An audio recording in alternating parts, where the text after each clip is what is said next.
Hello. And welcome to the UK Masters second day, week 2. I'm Xscoundrel, and I'm joined by Sona. And I do want to tell, I don't want to bring the desk into it again, but we won't talk about him too much. But he's here as well, guys, don't worry. Is it a he? I think it's a she, man. Okay, well, It's definitely a female desk. let's be ambiguous with it then. It's a desk. We have some great games coming Don't for you. assign gender roles to the desk, Xscoundrel. They can be whatever they want to be. Just going to do the real, getting forward with the actual day here, Sona. We have some really good games coming your ways, guys. We've got a best of 2 between TCA and XL, and then we have Perilous Void going up against M&M. It's going to be exciting, especially this first match where both teams so close in terms of skill level. And it's going to be fantastic. And we'll be guiding you through all of the action between myself and this beautiful gentleman to my right. So, yesterday, pretty explosive. Some really great games. We had a tie between UK Legends and Sensei, I believe, to start with, and then it was a 2-0 going over to District. They managed to get the 2-0 in that best of 2. So, how are your thoughts from yesterday, Sona? Where are you thinking the teams are at right now? I think everyone agrees District's the strongest team at the moment. They're the old Renegades. Well, they're the new incarnation of the Renegades Banditos, and they are incredibly powerful. They're the team to beat. If I'm going to pick a team to beat them, I think M&M probably have the best shot at the moment. The old Manalite roster, a very strong, very synergy-rich team. And I feel, we talked about it a bit yesterday when we were watching Synergy's Angels play, in that first match. It was UK Legends actually played in the second match. UK Legends in against the second match, District, of course. But when we saw Synergy's Angels play, they had a good level of micro play. Mechanically, in lane, they tended to win out, but it was their macro and their synergy late game that let them down a little bit in that first matchup. If they could get to the same stage as Molotovs and Marshmallows are, when the team coordination and the team fight presence is there, I actually think Synergy's Angels could hit that top 3. I think a lot of it depends on whether they have Doxy stay in the top lane. I feel like Doxy was a massive driving force behind the sort of success that we saw from Synergy's Angels yesterday. If you put Doxy onto a carry champion in the top lane, he split pushes, he wins 1v1, just kind of happens. Yeah. You saw him on Rumble, a little bit more team fight orientated. They didn't quite have that synergy there after having just basically formed the roster that day to take over for looking for orgs. So again, it was a lot of work for them to put together, and actually coming away with the draw, which they ended up against Sensei, who, to be honest, are one of the teams that have been together, I would say, one of the longest times in its current form throughout most of the recent UK tournaments. They did really well to come out with a draw. It was a very, very hard-fought series, and actually that second game, bringing Synergy's Angels back was, I think everyone was, in a way, kind of glad, because it's kind of like you've brought this team into sub-in. If they got crushed and defeated, they probably wouldn't have felt like competing further on down the line. But now they've got that draw. There's a point on the table. They're actually above some of the teams that played last week. They're in a good place. Where everyone's above looking for Org at the moment, of course, stuck in that last place spot after they decided to retire from it. Now let's talk a little bit about today's action. We've got TCA versus XL up first.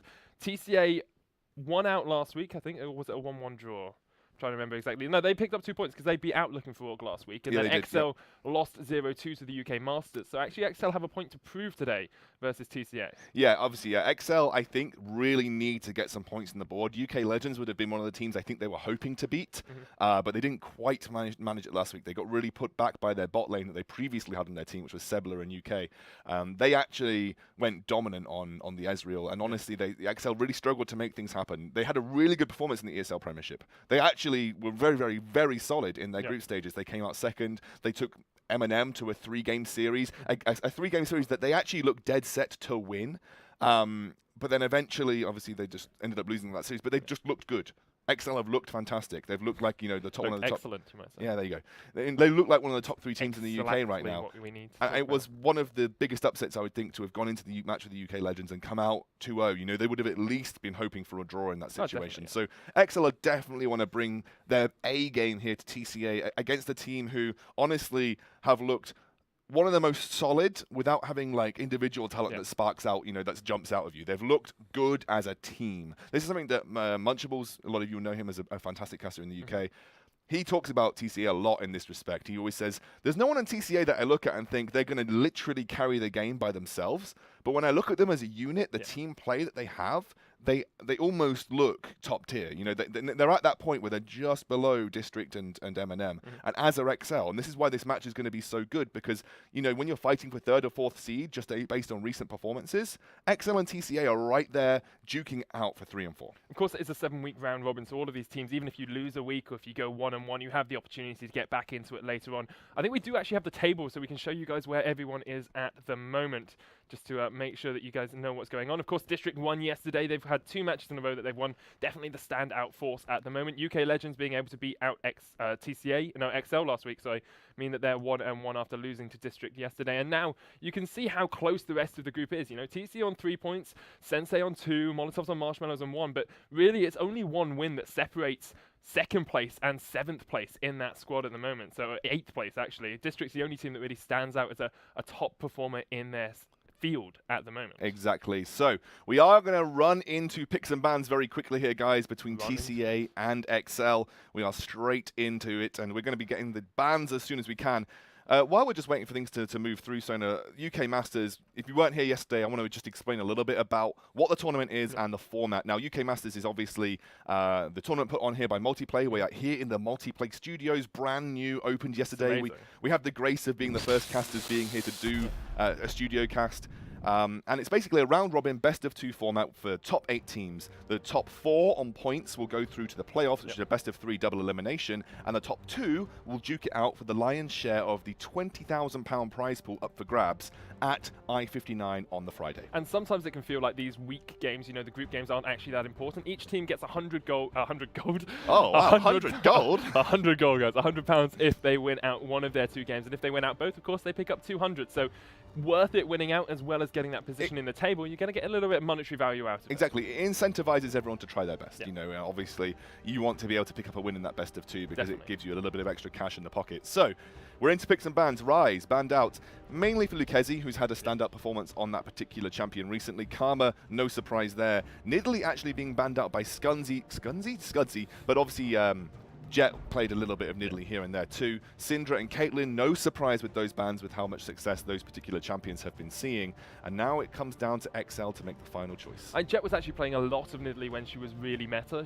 when it was the sort of Rek'Sai Nidalee junglers, and who was incredibly powerful on that. Very good Rek'Sai as well. Wouldn't be surprised, even though Rek'Sai is probably A tier rather than S tier at the moment, to see Jet going for that. Now, there's a lot of strong picks left on the cards here. You've still got things like Elise we saw yesterday, Caitlyn, Karma were the other 2 sort of first picks that we saw, and they're both banned out, but there's still a bunch of power left in that champion pool, especially for both of these teams, and I don't think you actually need to prioritize a specific laner here.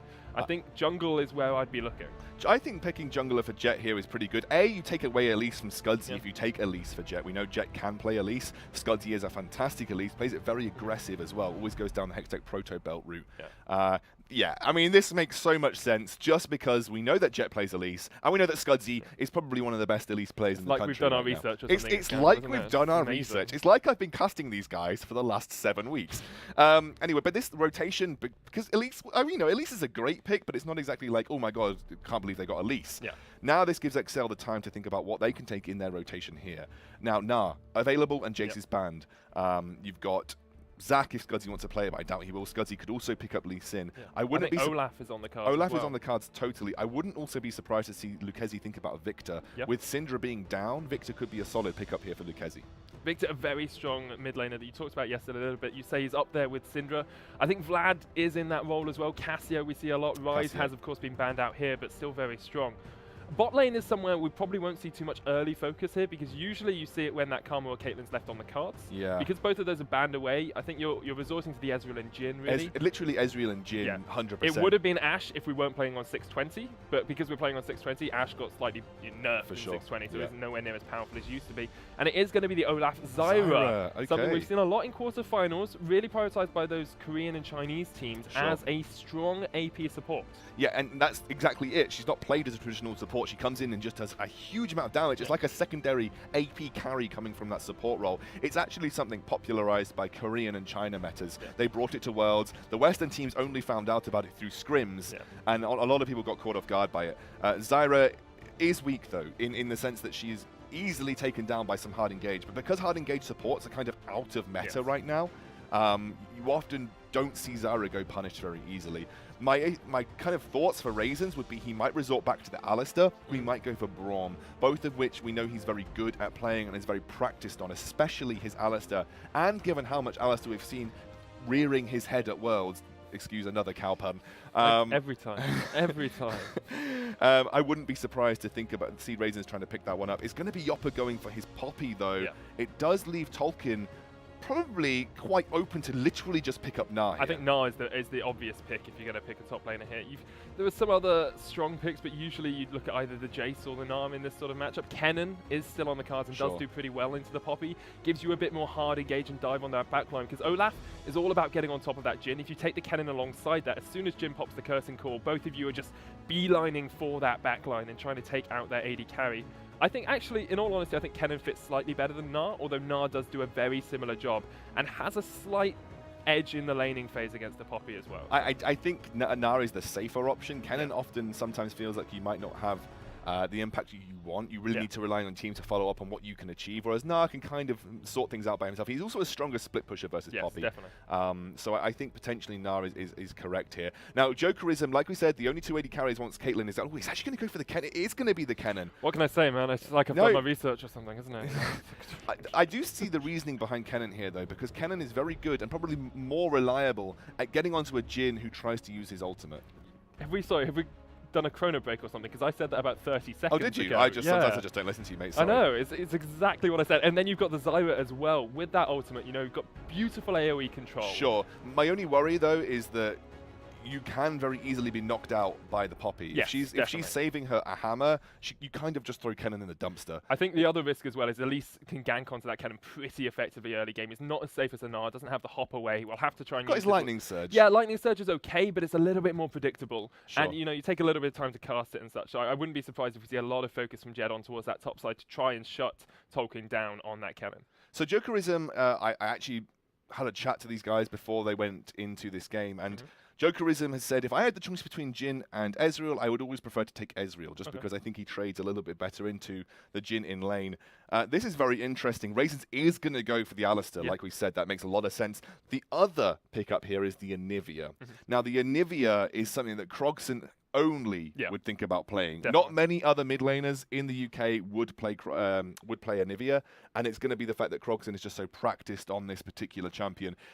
We'll talk about what it means for the team compositions once we see the final lock-in here for XL. They're going to have to be locking in a mid laner. They know that it's going to be going up against Anivia. I think there's a safety as well in picking that Anivia. You've got good wave clear after 6. You've got your passive always. You can be reborn out of that egg. And it doesn't really matter what mid laner is picked here for the side of XL. Like, they could go for something aggressive like the Victor, but Anivia's pretty safe into that matchup because she can put the Crystallize down, because she can stop that that damage from coming out. They're still on the Janna at the moment, but as you say, it is definitely going to be a mid laner. They're just discussing who they want it to be. I'm just wondering if I don't know how many champions Orcs owns. It's going to be Varus, Varus. Yeah. Now, we've seen Varus once at Worlds. I think he actually won. I think Faker played Varus. Yeah, so this is actually something that does do quite nicely into Anivia. You can outrange the combos that Anivia can put through, and you aren't too worried about the Glacial Storm because you just sit outside of it and land those piercing arrows. You actually very freely trade onto Anivia, and you're not going to be easily punished by her stun as long as you aren't charging your Q and get stunned up by mistake and the gank comes through. But you do have to worry about the fact that you are going into an Elise jungle, so I'm expecting XL to have to step up that vision control in the mid lane. And the Alistar support as well. He can always go for those earliest roams. You've got a relatively safe AD carry in Jhin. He can stand quite a long way and still be able to farm with that Deadly Flourish. He's not an Ezreal, but he can still farm pretty effectively if his Alistar's not there.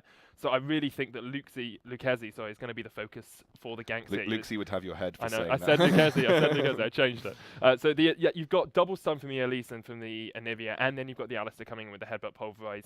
Lucchesi's going to be using that flash early. I'm actually surprised to see him not take Cleanse as well and instead go for the Ghost. I am surprised as well, if I'm completely honest. I think, personally, I would have favoured the Cleanse in this situation.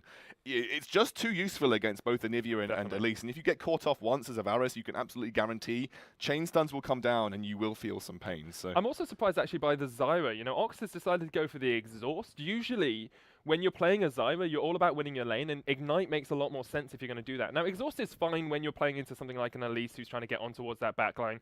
Poppy as well, late game, can do a lot of damage, and you pop in an Exhaust down on her, shuts it down a little bit. You don't think Zyra's going to get in range exactly. of Anivia or Jhin to use that? That's what I'm thinking. If you're going to be going in with your ultimate, trying to get people caught up in the Stranglethorns as well, really you want to be using Ignite to try and get those early kills rather than go for the Exhaust, which is much more a late game summoner. And you can see that Raisins knows exactly what his game plan is going to be in the bot lane. He has taken Ignite. He knows knows that he can hard engage onto this Zyra, and the combo between Alistar and Jhin is pretty saucy. Definitely. You know, you have the headbutt pulverize combo, disgusting. and you then just deadly flourish. That's an instantaneous snare from the pulverize. Zyra won't be going anywhere quickly, and you have to rely on then Ezreal to put down enough damage to ward off the Jhin, but we all know, especially the way that Ezreal tends to build, you aren't going to be putting out a huge amount of damage in the first few levels, which technically is where Zyra will become most vulnerable. So maybe the exhaust does come into play here. Maybe you can exhaust the Jhin that is going to be coming off the headbutt pulverize combo on the backline. That could be where this exhaust comes into play, and that's maybe where his thought processes were when selecting the summoner spell. I just, in my opinion, I think Ignite would have made a little bit more sense for the laning phase. They do have great poke late game. You've got Ezreal, you've got the Varus there as well. Kennen does some pretty good poke with those Shurikens as well. So they're all about poking the enemy down and then getting a good flank engage off with the Kennen. That's always going to be their priority here. If they can't get a good flank engage off, they don't really have the ability to get far enough onto the backline to actually take down that Anivia or take down that Jhin. Yeah, I mean, you hit the nail on the head, really, because if we look at the two compositions individually, there's huge peel coming out for TCA.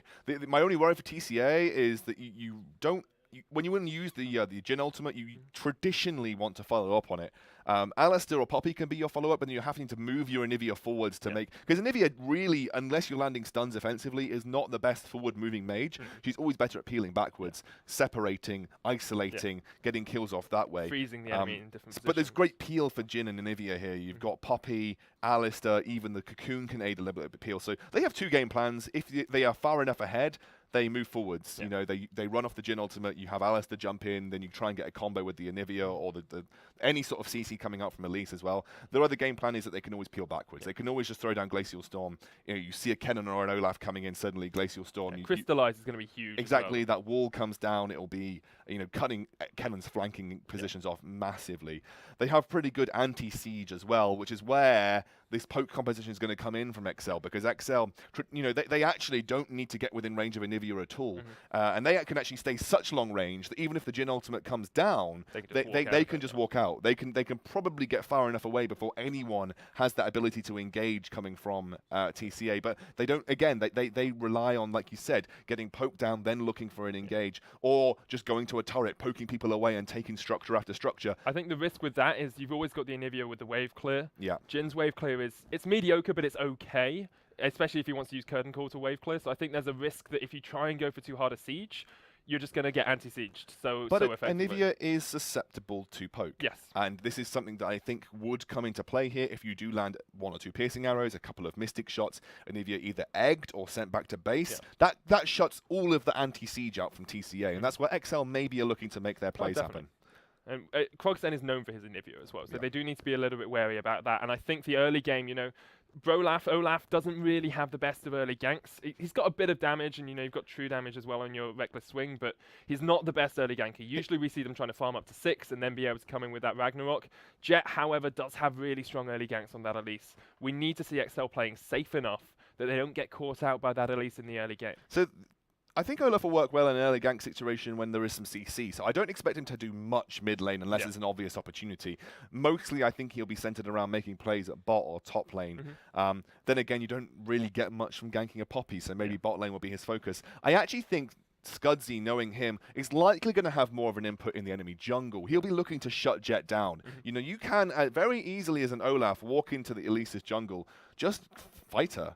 Literally just fight her. You know, she can actually do... Axes beat spiders every time. Yeah, pretty much. And as long as you can dodge the cocoon, then actually you're in a good position. So I think Scudzy can make a very viable attempt at just walking into Jett's jungle saying, this is my jungle now. I mean, it is a lot easier said than done, though. Yeah, for sure. As long as you can dodge the cocoon that's being aimed straight at your face by the Elise, who can rappel up and try and get herself away as well. But I agree with you. I think if Scudzy can put down some early counter jungle pressure, Jett actually does get shut down. Elise falls quite quickly behind in these sorts of matchups and never really gets back into the game late game. What's it going to rely on, though, is the ability for XL to push their lanes up, because one of the biggest mistakes that junglers always make, and these guys won't make this mistake, but this is just a little tidbit of information, is you try to be an aggressive counter jungler, but your lanes are pushed in, you're never going to receive the support from your teammates. You know, you need to make counter-jungling decisions based on where your lanes are. If your lanes are pushed into the enemy towers, they're going to be less likely to leave their lane and come and help the enemy, the enemy jungler that you're trying to counter-jungle into. So a lot of this depends on how quickly Tolkien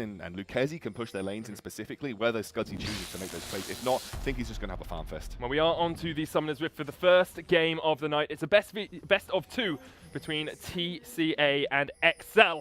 Both the teams pretty evenly matched, as we've said. It's going to be an interesting game to watch. Your game of the night, Xscoundrel, as you said yesterday. I think I have to agree with you at this point. Perhaps we'll see better games later on, but you never know. This could be the prime game of the evening.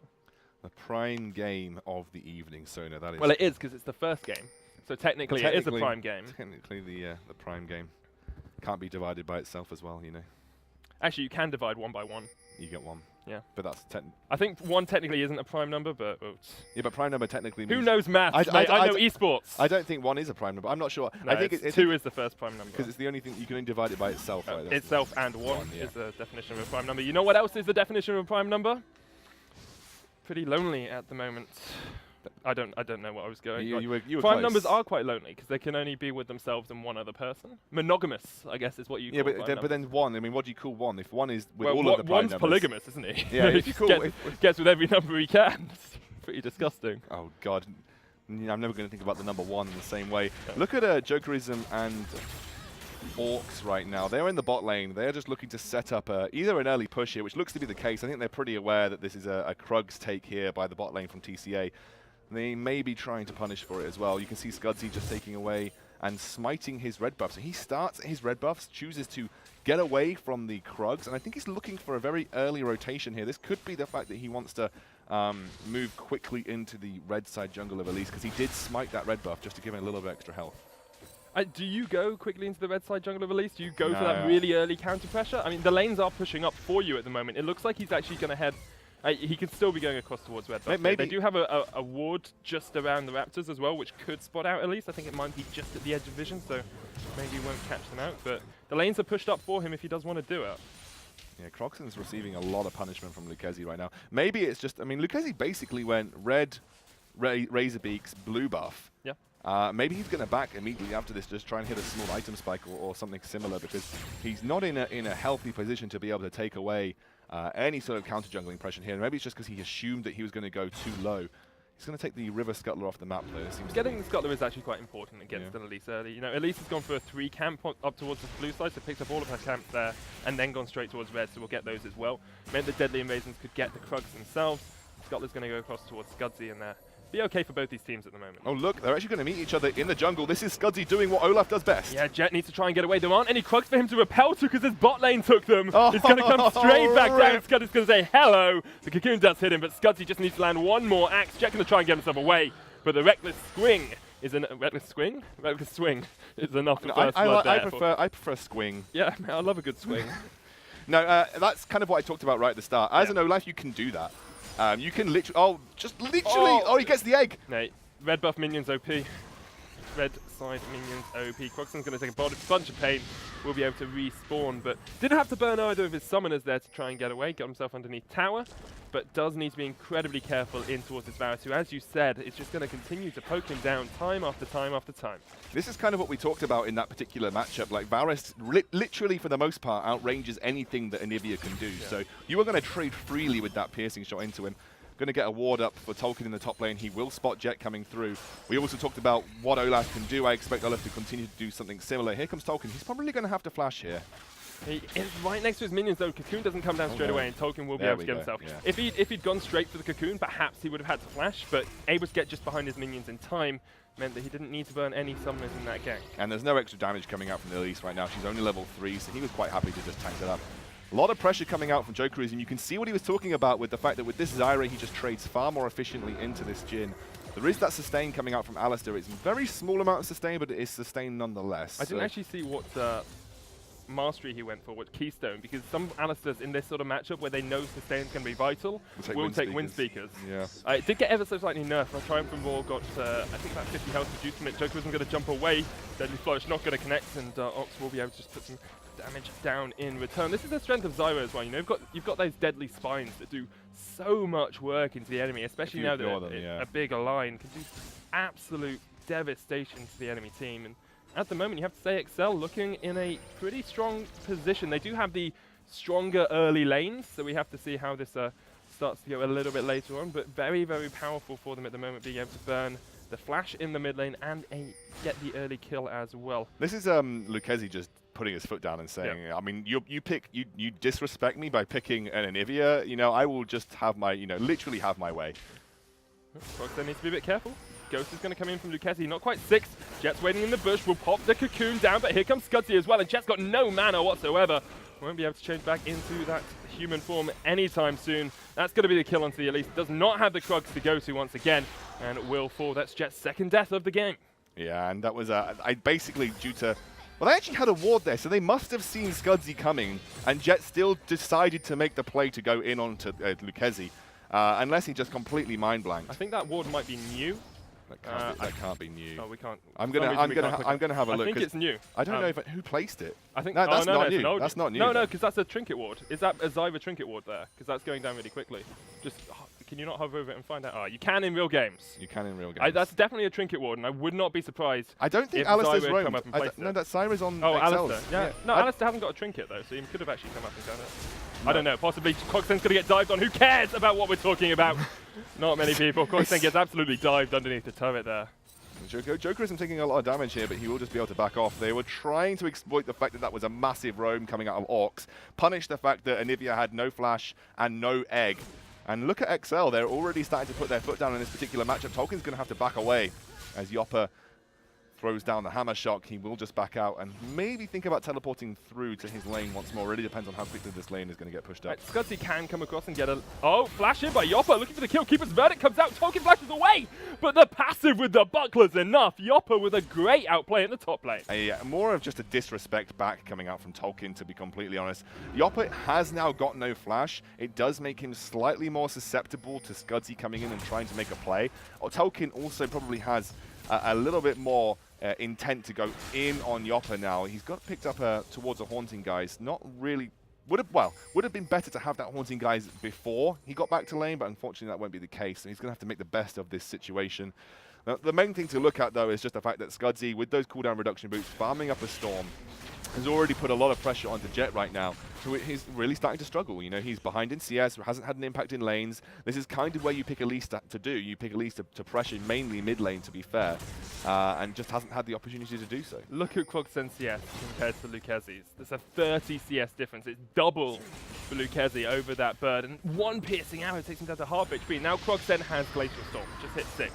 So we'll be able to clear out these waves pretty easily, but very vital that he got that last blue buff, and Jet having to give it across means that he, you do give across your second blue buff to Anivia anyway, but Jet has been so far behind this game that he needed as much XP as he could manage to try and get back into it. Yeah, Yopper's now picked up the Spectre's Cal, so until Haunting Guise comes out for Tolkien, don't expect any action to go 1v1 in the top lane, as long as Tolkien is a little bit more careful about where he chooses to back. Actually, in the bot lane, that's pretty huge, because there is starting to see a 10 CS lead open up here for Deadly over Jokerism. I know Jokerism really isn't going to be trading well with just the Cull and the Tear, but he's probably not looking to do so either, which is probably why you're seeing Orcs make these roams happen. It's going to be Lucchesi picking up the blue buff here, so Pain is only going to get more and more devastating for Kroxen, who, he's going to be a long time before he becomes relevant at this point. But that's exactly what Kroxen needs to do, though. Just clear out the wave, back away, get himself an item, come back, clear out a couple of waves, back away.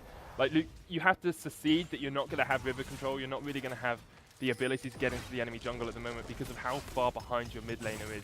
As soon as we see Lucchesi coming across for ganks, going to absolutely melt through his opposition. Yopper once again going aggressive here, tanking up quite a bunch of minions, and Tolkien will be able to stun him up with one more empowered shot. Should be able to get the stun out in just a second. Yopper with that heroic buckler once again will get himself a little bit of health, and we see two people in the mid lane. Kroxen will struggle at the moment, especially now the blue buff's fallen off. Joker actually gets dived in the bot lane. Jet gets the kill. Orcs is the new target. Raisin's going to try and tank up this tower, but Jet wasn't able to rappel down on towards the Zyra. Not able to take out that part just quite yet. I'm surprised Tolkien isn't looking to make an ultimate play in this top lane. He's really been essentially losing these trades over and over. Kroxen now locked up here by Jin. Not by Jin. by the Varus. He's trying to get away. Goes into the passive form, but Scudzy should be able to tank this one up long enough. Lucchesi won't pick up the kill, goes across towards Scudzy. Teleport coming in from Yopper. It's going to be very late. He'd have to flash to get that Keeper's Verdict. Can he dodge Lucchesi with the fancy feet? Tap dances his way to safety. Scudzy's going to get called out by Raisin. Yopper goes very low. One more hitting arrow would take out either of them. Scudzy gets himself away. Orcs in the bot lane. Something probably happened down there.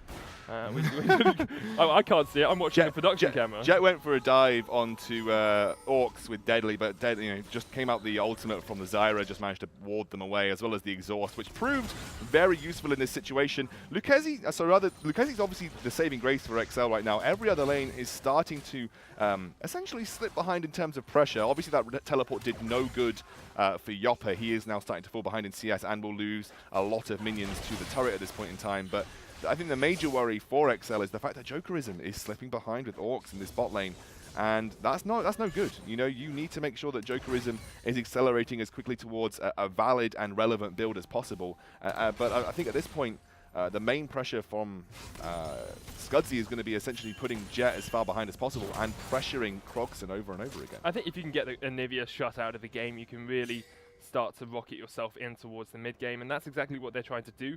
She's got Tyr. It's built a Ruby Crystal as well, so might be building Catalyst alongside that, going towards the Rod of Ages. It's going to be a very, very slow build, because it doesn't even have the Catalyst for the Aeons, but I'm trying to think of what else you build into... you could build a Rylai's, but you don't really need that on Anivia. No, he's going for a super slow, super late game build. Essentially, the Catalyst might give him a little bit more survivability. He's essentially building for anti-siege and just basically subjecting himself to the fact that if they don't get this Anivia to the late game, they're going to lose anyway. Which is painful for them to have to think about, and it means that you give up all your control over River, you give up a lot of your lane pressure because that Anivia is nowhere near doing any damage in this fight. I mean, a good Frostbite could do a huge amount of work, did get nerfed, of course, a couple of patches ago. Not as strong as it used to be, but as you say, building up towards that Catalyst, going to get Rod of Ages. Your hope is that he picks up a kill or something now and can get it at the 15-minute mark, 16-minute mark, but I think at the moment you're probably looking 17 to 18. So vision control starting to eke out in terms of the red side jungle here. TCA really prioritizing vision control for both the top side for Krogson and to make sure that Yopper is undisturbed in his split push against Tolkien, who is starting to struggle. This is a matchup that Gnar probably would have had a little bit of an easier time because the damage output from Kennen just isn't as big as Gnar's at this point in the game, especially with the fact that it's so easy to build into a Spectre's Cowl and extra magic resist for this Poppy. So going to see now, he's maybe caught out. Tolkien will just back off, get out of that Hammer Shock range. Has picked up the, I think it's the Hextech Revolver. Yeah, building up towards Protobelt. Does a kill in the bottom side. We're actually going to see Raisin's looking for something out of this, but Jokerism will be able to pick him up as well. Lucchesi picks up the kill on towards Krogson, and it's a double for Jokerism, and as soon as you say he was falling behind, I know, he gets himself a double. 7 kills to 2. Now in favor of XL. So much action happening, I wasn't even sure exactly what happened in the bot lane. I'm just assuming Orcs managed to make a pretty huge play. It looks like he got a good Stranglethorn. Yeah, that's what Zyra can do. If you lock up the Jhin with the Zyra, then there's just almost no way that the Jhin is going to escape in that particular scenario. And Jokerism looked like he basically went all in with True Shot Barrage. What I imagine happened was there was a pretty good route onto the Jhin. He ate a basically full damage True Shot Barrage. The Stranglethorns came down, and there was nothing he could do about that particular scenario. That is the thing with Jhin. It's very, very low mobility. It's very difficult for him to get away from these fights if he gets engaged on effectively. We are going to see the Slicing Maelstrom from Tolkien, as you say, not doing that much damage to Yopper at all, who's got Negatron Cloak along with that Spectre's Cowl, building a huge amount of magic resist. Have to expect him actually... if you're going to build that Negatron Cloak, you're looking up towards a Guardian Angel as one of your earlier items. I think that's maybe where he's thinking. There isn't many items. He could build Abyssal Scepter if he really wanted to. I guess it's a preemptive to pick up for the Guardian Angel. They're actually going to have Jet now come in. Tolkien does have Flash again, but he's smart. He knows. Ninja senses right there. He knows that someone's waiting around. Exactly. The biggest winning points here is that you've both got both Manimmunes finished for the mid lane and Lucchesi, and also for Jokerism. They've now hit that spike. That is out the way. They've made use of their tier. That is starting to have an impact. Tolkien now has to be super careful. He looks like he's going to back out. Flash Cocoon, Electrical Surge, Lightning Rush gets him away from that one. You can't catch electricity, man. The electrons just bounce off each other. Impossible. Totally. Impossible. Anyway, that's how electricity works. Jet is maybe being baited to staying here a little bit longer. He will back off. This has bought a lot of time for Scudzy to just start to clear his own jungle out. He's now going to go for that blue buff. It looks like actually Lucchesi roaming up towards Yopper. Jet has just backed off, and Yopper is immediately on the defensive. Yeah, needs to try and get away. Does have the flash. Keep his verdict. Will knock Tolkien away, but I think he's given up the ghost now. No way to get away from that Varus. Another kill for Lucchesi, and Raisins falls low here as well. Does have the ultimate if he wants to pop it, but so late. Jokerson's going to go low. Great exhaust by Ox on towards Deadly. I mean, it worked out perfectly for him. Here comes the curtain call. Just stand still, stand still, stand still. Will stop those shots from connecting onto his AD carry. Great play, and that exhaust was perfectly timed by Ox to stop anything coming out. Now, Croxton and Jet are looking for this. Cocoon into Crystallize. Scudzy has no place to go. There's the Deadly Flourish as well. Scudzy are locked up, but he can't be disabled and he can't be caught apart from by a Jet engine as Jet locks him down. I think that was just a little bit greedy by Scudzy. Look at Lucchesi. He knows the teleport from Yopper is coming through. He's going to have to back off quite considerably. Hasn't got flash, haven't got ghost, hasn't really got a leg to stand on. Great chain of corruption, but only catch onto Yopper. Lucchesi is going to get taken down here. No escape for the Varus, and Yopper will take him out. And a good turnaround here, actually, from 2 kills to 7 to 4 kills to 9. TCA might be on their way back into this game. They've got a large deficit to overcome, though. It is 6k at this point in time. XL just making some kind of sloppy plays. Scudzy did not need to stay around in that engage longer than he did. As soon as that wall came down, pop ultimate and run for it. You don't need to try and duel Jet. You've already seen that it's 2 versus 1. You've already seen that none of your laners are coming to react to your play. So I think that was a case for him to just run away as quickly as he could. I think that Lucchesi play, just kind of not respecting the vision that's coming down. You've taken down that mid lane turret. You have to expect that maybe they have a ward in the mid lane. Doesn't mean they burnt the flash and the poppy. Depends how relevant that is going to be. However, here comes the ultimate from Jokerism. Looks like we're going to get a dive or anti-dive coming out from XL. Teleport's coming in as well. Scudzy's looking for Raisins, really. Jet's going to jump onto Jokerism, but Jokerism will take him down. The spider is dead. A great slicing Maelstrom as well by Tolkien. Yopper gets caught out. Scudzy and Tolkien should be able to chase this one down. Yopper does have a flash. Tries to heroic charge Scudzy into the wall. Tolkien's not going to be able to chase that one across. Scudzy, of course, no flash for him. He went for the Ghost as his summoner spell. Now, I remember we were talking about Gnar and how Gnar is a little bit more effective into the Poppy. I've been thinking about this, and I feel the reason they didn't go for the Gnar and went instead for the Kennen is purely a damage source prioritization. So you've got 2 AD carries in the form of Varus and Ezreal, and you can't really push yourself all down that physical damage route. Your only magic damage would be the Zyra. So by picking the Kennen, you give yourself a little bit more hybrid damage as a team. Yeah, no, I actually see where you're coming from in that respect, and I totally agree. That's one of the reasons. My other reasoning would be that they actually, having Kennen specifically gives you a far more reliable form of peel in terms of team-wide stun for anybody trying to aggress onto your double AD carry build. So, you know, you have the Strangle Thorns, which does its job as well. Kennen can just pop that ultimate, and it becomes the ultimate form of AoE peel for both of your carries. And then also locks people in place for Lucchesi to combo his ultimate into as well. If you could lock people in place and actually get that to bounce between targets, it's one of the hardest things to do, to have that Varus ultimate actually impact multiple targets in the team fight, but Kennen just makes that a little bit easier. So, yeah, I think you're right. You add an extra source of damage, but with the Zyra, I don't think it was totally necessary to go straight down that path. Zyra's, if you look at Zyra's damage output at the end of the game, especially if he does end up getting that Liandry's, you'll see that she's almost equivalent, probably even more than Kennen as the game has progressed. So, you know, I would keep your eye on that in respect. I also think it's a very good way of team AoE peel for your double AD carry, because there's no one else that's really going to do that. And Gnar, it's questionable how impactful your Gnar ultimate can be. You have to be in a very select situation to be able to hit multiple people into the wall to get the stun, whereas Kennen is a little bit more universal. I think Orcs knows something's going on here. You have to expect it. Raisin's going to come out of the bush. Will connect with the first stun. There's the Deadly Flourish as well. Great Chain of Corruption's going to connect on 2, but already Orcs is dead. The Zyra has fallen. Once again, those petals have fallen off. Now, interestingly, actually, Yopper hasn't gone for Guardian's Angel. He's gone for an item that I completely forgot existed when I was talking about his itemization build. Yeah. ZZ Rot is what he's going for. So trying really for that split push Poppy to try to push up these lanes as much as he can. It makes it difficult for Kennen because, you know, he doesn't have the best wave push in the world. He'll have to constantly be battling against these minions. Lucchesi needs to be careful. That's going to be an easy connection into the Frostfang. Frostfang? That's not a thing. Flash Frost is the name of that ability. Jet's going to come in from the backside. Scudzy needs to try and get himself away from this one. And that's a great combination. You know, Crystallize, force Lucchesi into a specific position. You could land those curtain call shots, and you get the Flash Frost down as well. So Croxton got the stun, got the kill, and Lucchesi falls for the second time in the game. Jet's coming to make the tower dive happen with this Poppy and Kennen. It's a little bit dangerous. A little bit dangerous, yeah. Slicing Maelstrom. has got his Lightning Rush up as well. Jet's decided not to go there for now. Blue buff is about to spawn on that side of the map as well. Jokerism still deciding to go for the split push himself on that Ezreal, getting himself a bit of farm. Here comes Jet.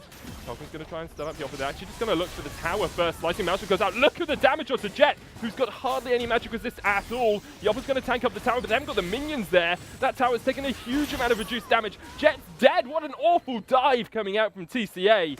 Did not think that one through at all. I totally agree with you. Why bother diving a Kennen with Slicing Maelstrom, especially when you've only got a Giant's Belt? As the Elise, you are just going to get shredded. The only reason Poppy is taking no damage is because she's got shed tons of magic resist. Mercury Treads on top of it as well. Exactly. Like, Poppy can probably dive for herself and you'd get the same result, but no one dies.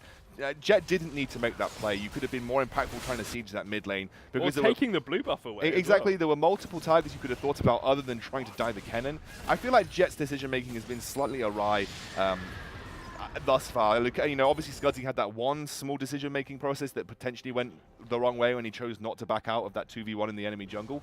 But I definitely think Jet needs to step back, especially on this Elise. He's not as powerful as he thinks he is. His damage output is a lot lower than he thinks it is.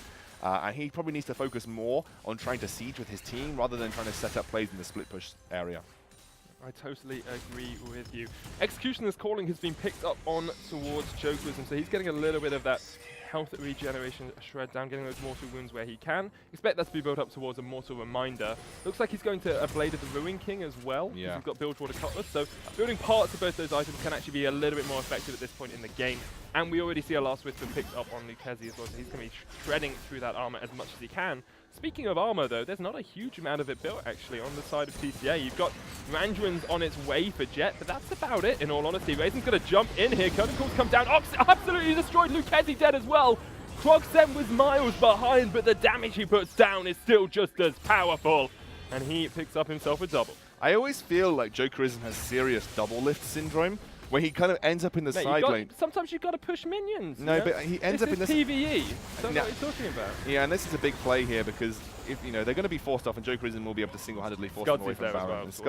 But Jokerism is constantly in a side lane. This is old double lift syndrome, where he feels like he has to be the one to solo push every single lane. Doesn't not need to work like that. You should be with your team at this point in time. You've got the item spike of your Manamune and your Iceborne Gauntlet. You're working towards the Blade of the Ruin King. You can't just allow Lucchesi to get caught off time and time again. That Iceborne Gauntlet is a seriously important peeling tool for your team at this point in time. Yeah. He might have old double lift syndrome. If he had new double lift syndrome, he wouldn't actually be in the game at all because, of course, TSM get knocked out of tournaments before they get through to this sort of stage. But 12... Well, the group stage that TSM were in. Well, yes. Okay. But still, my joke was funny if you don't actually analyze what I'm saying, which is true of most of my casting, in all honesty. It's funny just from the way you say it, not actually what you say. Sainer, never change. Hey, at least I listen to my co-caster when he talks. That's very true. But do you blame me for not listening to you? No, I really don't. With rubbish like that? 60 CS lead for Lucchesi in this mid lane, but we do see Croxen coming back into it, and a lot of it's been on Raisins. He's consistently coming for these ganks, consistently landing those headbutt pulverizers. That's what we talked about. He's building up towards an Aegis. A Locket of the Iron Solari obviously going to be upgraded from there. That helps into the Kennen, helps into the Zyra as well, who looks to be building herself a Haunting Guise, maybe up towards the Liandry's. We do see a lot of support Zyras just go Haunting Guise and stop it there, and not actually upgrade it into the Liandry's, because it's a bit less cost effective to actually get that completed item when you're working with minimal gold. I'm kind of worried for XL here. I don't think they can split push against this Poppy very effectively right now. They don't seem to be able to push this side lane out very quickly, and they can't seem to group together. And without Kennen, that's going to put a big spanner in the works in their ability to peel against this hard engage coming out from the Alistar. Kennen's going to, if he leaves his lane, he will be punished heavily by Poppy, who is just split pushing for days. And it doesn't feel like XL have the ability to make a proactive play here. Is there an argument to put one of your AD carries in the other lane? Because she's only got magic resist. She would melt to the Ezreal. She would melt to the Varus. Yes, they need to be safe enough to stay away from her, which is why I think Ezreal is probably the prime person to put down there. And actually, Jokerism's coming down. Yoppa needs to be a little bit careful. Scudzy did come in as well, decides not to go for the full gank. They're going to go straight for Baron. Straight away, Baron has been set on here by Jet. They haven't cleared out the vision effectively, though, and Raisins will spot out that ward for now. Lucchesi's going to try and put some poke down. Didn't quite see if that hit Crux then. I think it did. Just the tip. Curtain Call comes out. Raizen's looking for the chase. Double knock up. Here's the Ezreal from the backside as well. And it looks like XL are going to turn this one around. Teleport coming in. Yopper, keep his verdict. Lucchesi is dead. Gets knocked to the skies and goes to heaven with a hand grenade in his pocket. Crux then gets caught out though. And Scudgy should be able to take him down. Yopper the final target here for XL. They've taken down 2. Can they take down 3? No. The tower just there stopping their advances. Look how different XL's game plan is when they actually group together and fight this hard engage, especially with Ezreal there. You saw how much difference the slow from the Iceborne Gauntlet impacted their ability to follow up in the engage from Alistar. Tolkien didn't even use his Slicing Maelstrom because he was never in a position and didn't need to. It's a shame that Lucchesi died to the Keeper's Verdict, only because this is going to limit their ability to siege effectively. I mean, it did give me the line, he's gone to heaven with a hand grenade, which I don't really know what that was again. It sounded, it was a bit like he was, you know, thrown to heaven and then exploded. Where's the hand grenade come from? Well, it just rhymes, doesn't it? It's like, it's alliteration. Heaven, hand grenade, heaven and hell basket. It's not rhymes, is it? It's alliteration. No, it's alliteration. So you can't say rhyme and then alliteration. Well, I can if I want to, man. I can say whatever I want. I'm the one on Twitch. So are you, actually. Which is a crying shame. If we have any other colour casters in the UK who want to apply for the UK Masters, please save me. Petition to fire this guy and bring in any other play-by-play. In fact, actually, have we got like a wooden plank that we can just... Mate, we've got the desk. Who needs anything when we've got this desk? Put a mask of something on Sona's face on a mask. Good game thus far. XL seems to be coming back into it. It was a bit of a mid-game where you said, you know, the Poppy split pushing was doing a lot of work, but XL, if they can counter-engage off Raizen's jumping in, they win out these fights. Yeah, I actually think TCA straight up win if they don't even engage. They just anti-siege and eventually get to late game, because XL can't actually be the ones without Kennen to make the plays. Unless you're catching with Varus, there isn't many, or with Zyra, I suppose, there isn't many other ways to XL to force a fight. TCA probably just win if they sit back and say, well, Kennen loses to Poppy in the split push. He's doing no damage to her. I wouldn't actually be surprised, by the way, as we're seeing Tolkien going for his special, the Blade of the Ruined King AP Kennen. And this is something that Tolkien did previously on XL. It was in the M&M game when he was going up against Only Angel, who I think might have been on Poppy himself. It might have been Maokai, actually. He went against Maokai. Only Angel picked up Maokai, I think.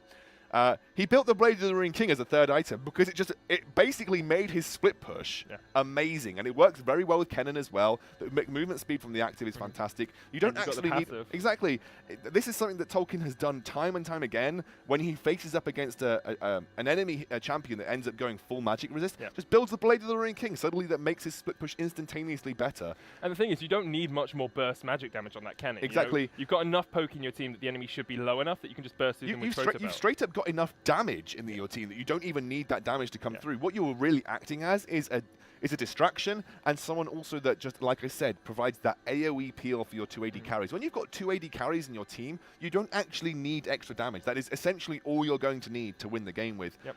But the issue with XL is if they end up losing that split push, which could happen. I doubt it with this Blade of the Ruined King coming through now. They don't actually have a way to force things, and that just leaves time for Krog to ramp up. He's already got 2 items in the form of the Archangel and the Rod of Ages. He's hitting late game. He's managed to do very good in terms of recovery. Yeah, Rod's sitting at 8 stacks on it. We'll be popping over to 9 in just a minute. Pretty sure he got that about the 18-minute mark, so should be up to 10 stacks by about 20. TCA going to go straight for Baron here, by the way. It's a dragon. It's an Infernal. You've got the Zyra as your support, who has got Haunting Guys.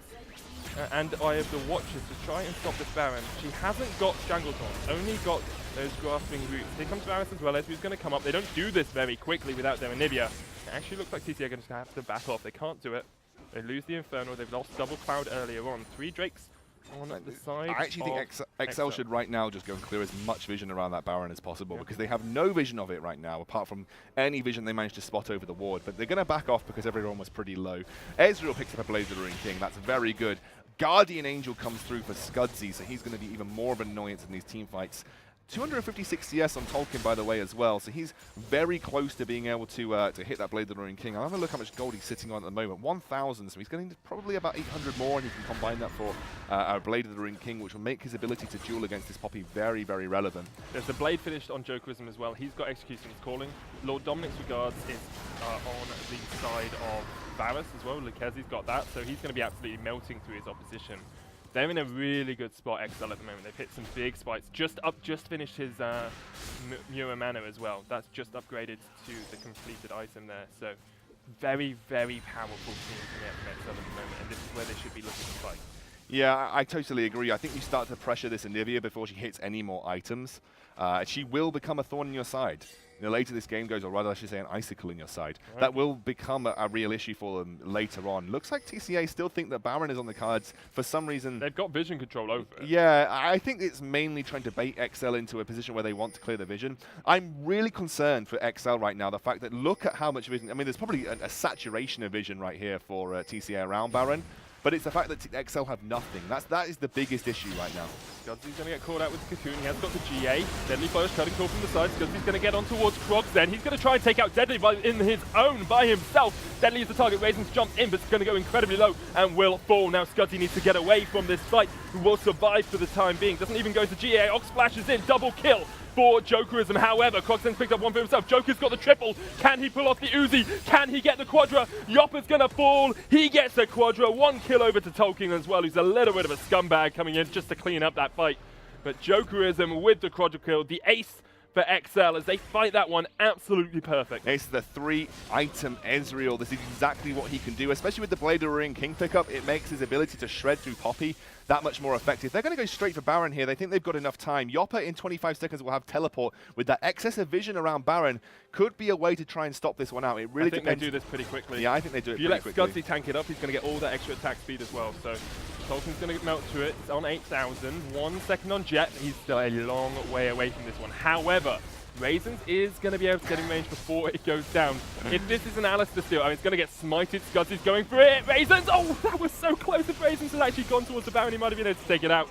The cow will fall, taking the bull by the horns now. XL with that Baron buff put themselves 11,000 gold ahead. Yeah, the Blade of the Ring King now there for the Kennen too. So Tolkien's split push is going to become... It's not a sentence you often get to say. Yeah, Tolkien's split push is going to become very good. It's going to be, you will duel Yopper that much more effectively now, and Yopper probably won't be able to respond because he itemized so heavily really into a lot of magic resistance. And Blade of the Ring King are just so good against flat health values as well, which you can see Yopper has got a lot of at this point in time. So with double Blade of the Ring King, this Poppy is going to really be more near than a sheet for the XL team to rip through. You're also seeing kind of the fact that Scudzy is untouchable. Like he basically single-handedly warded off everybody. Basically, what happened there in that last team fight that XL got the Quadra kill on Jokerism? Jhin opens up the ultimate into a great position. You know, he's trying to take out the backline. The heal comes through and actually saves Lucchesi in the end. But Scudzy just runs at him and he says through Croxen to get to exactly. And Scudzy's damage output isn't great right now, but it's enough to make Jhin run away. Everyone then comes back to peel for Jhin, and that just leaves this double AD carry with a good chase down with this Iceborne Gauntlet on Jokerism to just clean up scraps as this team fight continues. So you can see here, let's have a look at the damage output from Tolkien. Really actually become that much more effective against the Poppy. Look at this, those basic attacks really starting to hurt now. If only you were looking at the right screen. Jet's going to flash in, the Cocoon comes out, Tolkien's going to pop the Slicing Maelstrom. Does need to get himself away with a Lightning Rush. No, he doesn't, he picks up Jet. Got no magic resist on that Elise at all, and now Yopper's in the world of pain. Meanwhile, in the bottom lane, there's a massive dive. Scudzy's trying to get onto Deadly. Deadly's fallen to Ox. Kroxen in the passive as well. Here comes Jokerism to pick up the triple. Too easy for him. Actually, only a double because Ox secured the initial kill. They're going to get Inhibitor Turret here. Meanwhile, Tolkien still split pushing top. Will get that turret as well, even through the ZZ Rot. This might actually even be game. They've got Baron buff and minions. They've got another wave coming in a little bit. They've got a cannon minion here as well. It should be game. Teleport in by Tolkien. They're going for that first Nexus turret. Second Nexus turret will be their target. They flash in to get it down. And this is going to be the game. XL Esports taking it 1-0 over TCA. They do still have a game to get back into this one, but XL looking excellent at the moment. So, again, good itemization choices by XL, really riling in the fact that they, again, like I said, they had a composition with the double AD carry, outranged a lot of the damage that TCA could put down. And I think TCA need to go back to the drawing board in their draft phase. Anivia is a great champion in 0% of situations. No, that's a lie. Anivia can work. I was being flamboyant. Anivia can work, right? But I think in this scenario, yeah, I know, right? Anivia can work, but especially when you are leaving the enemy to have the mid lane counter pick. Yeah. She's such a vulnerable champion in a lot of situations that you can't afford to have. Anivia needs to be picked into a matchup where you know she will survive, essentially, or do well even. Can't pick her when the mid lane is completely blind. And I think actually XL probably had this draft phase in their minds that Croxum picks these crazy champions that not a lot of the mid laners pick. I'm not calling Anivia crazy, but it's not exactly meta right now. And they probably knew that Lucchesi, one of their star players, very easily could turn the tides on this Anivia pickup, which has been quite a feature pick for TCA for some time. You could have quite easily fallen back onto something like the Victor as well. Cassia was still available. You've got some strong mid laners on the cards, and just because Quogsent prioritizes that Anivia, because they play it so often, you thought maybe him on a comfort champion would work, but we saw how much damage you can do with that Varus, absolutely melting him. Even level 1, exactly. A piercing arrow was like a third of his HP. There was nothing Quogsent could do at all. And especially because you as Anivia rely on essentially your level 2 combo as well to be able to output damage. And then that level 2 combo still requires you to get in range. And you know, even if you step up and land your stun and your ice thingy, crystalline, frostbite. Flash Frost into Frostbite. Anivia's names are just awful. Bad names. I haven't actually looked at Anivia's skill names for a while. But even if you land that combo right, I could have just said combo and made this whole thing easily. Even if you land that combo, you still have to get in range of Lucchesi, who can then just turn around, land basic attacks, and stack up those stacks, and then pierce the arrow and burst those stacks, and eventually you actually end up losing the trade anyway. So it's just a good pick for Lucchesi into the Anivia specifically. If you're TCA, how do you change here? Do you pick a different mid laner? No, you don't. Is that your main change? Yeah, because if you just go for Anivia again... You have got last pick. So. Yeah, I agree, but I think if you leave it, you either force XL to pick a mid laner and then pick Anivia into it, or XL just pick a mid laner that you can't pick Anivia into, and then you might be putting Croxel on the back foot anyway. Do you leave something else on the cards? Do you leave the Karma up? Do you leave the Caitlyn up? Do you pick the Jace? I think Caitlyn for Deadly, leaving that up would be fantastic. The problem is you always have to risk the counter pick, because XL do have first pick. Yeah, no, totally. But I think Caitlyn you can easily leave up here. Jet did not perform on Elise. No, he got shut down. I think maybe go back to Rek'Sai. Rek'Sai is still viable. Rek'Sai can still have an impact in a game. We've seen it. We saw it yesterday. Exactly, we saw it yesterday, and it punished the Zac. It punished the Nunu from Tyrion. It was very early impactful. So I think go with what you're good at. I think TCA, they are very good at making coordinated team plays early in the game. Didn't see enough of that this time round. And honestly, for a game that we predicted to be really close, XL made them look amateur. It looked close, sort of in the middle. In the middle of the game, it was pretty close. If you look at the gold graphs, I didn't. If you look at if you just imagine the gold graph in your head based on... if I'm imagining it, I think it's pretty close in the middle of the game. So if you imagine the gold graph, what the gold statistics actually were, XL basically did this. So at no point were TCA contesting... TCA's kind of like leveled it out. They plateaued it for a little bit, which is what you have to do when you're behind. They plateaued it out, and that's very true. They did manage to come back. They exploited some of the XL mistakes, but XL just looked like they had the overall idea of what they wanted to achieve. They mechanically were making better plays in team fights. Yes, there were some game decisions that XL that I were a little bit questioning about, sending Jokerism constantly to the top lane, although he has got one of the best pushes in the game. I definitely think it allowed TCA to pick up some kills with that Alistar and the Jhin. Lucchesi definitely felt the pain on that one.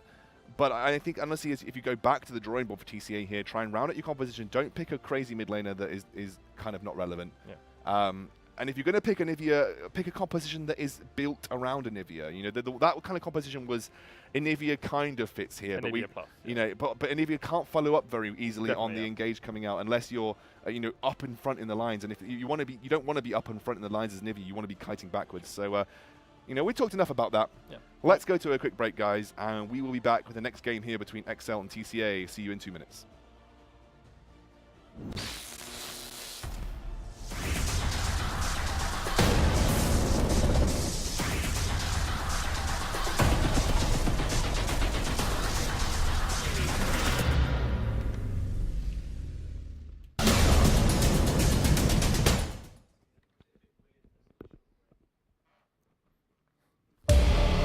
Allowed to hide under the desk if you do the lights again.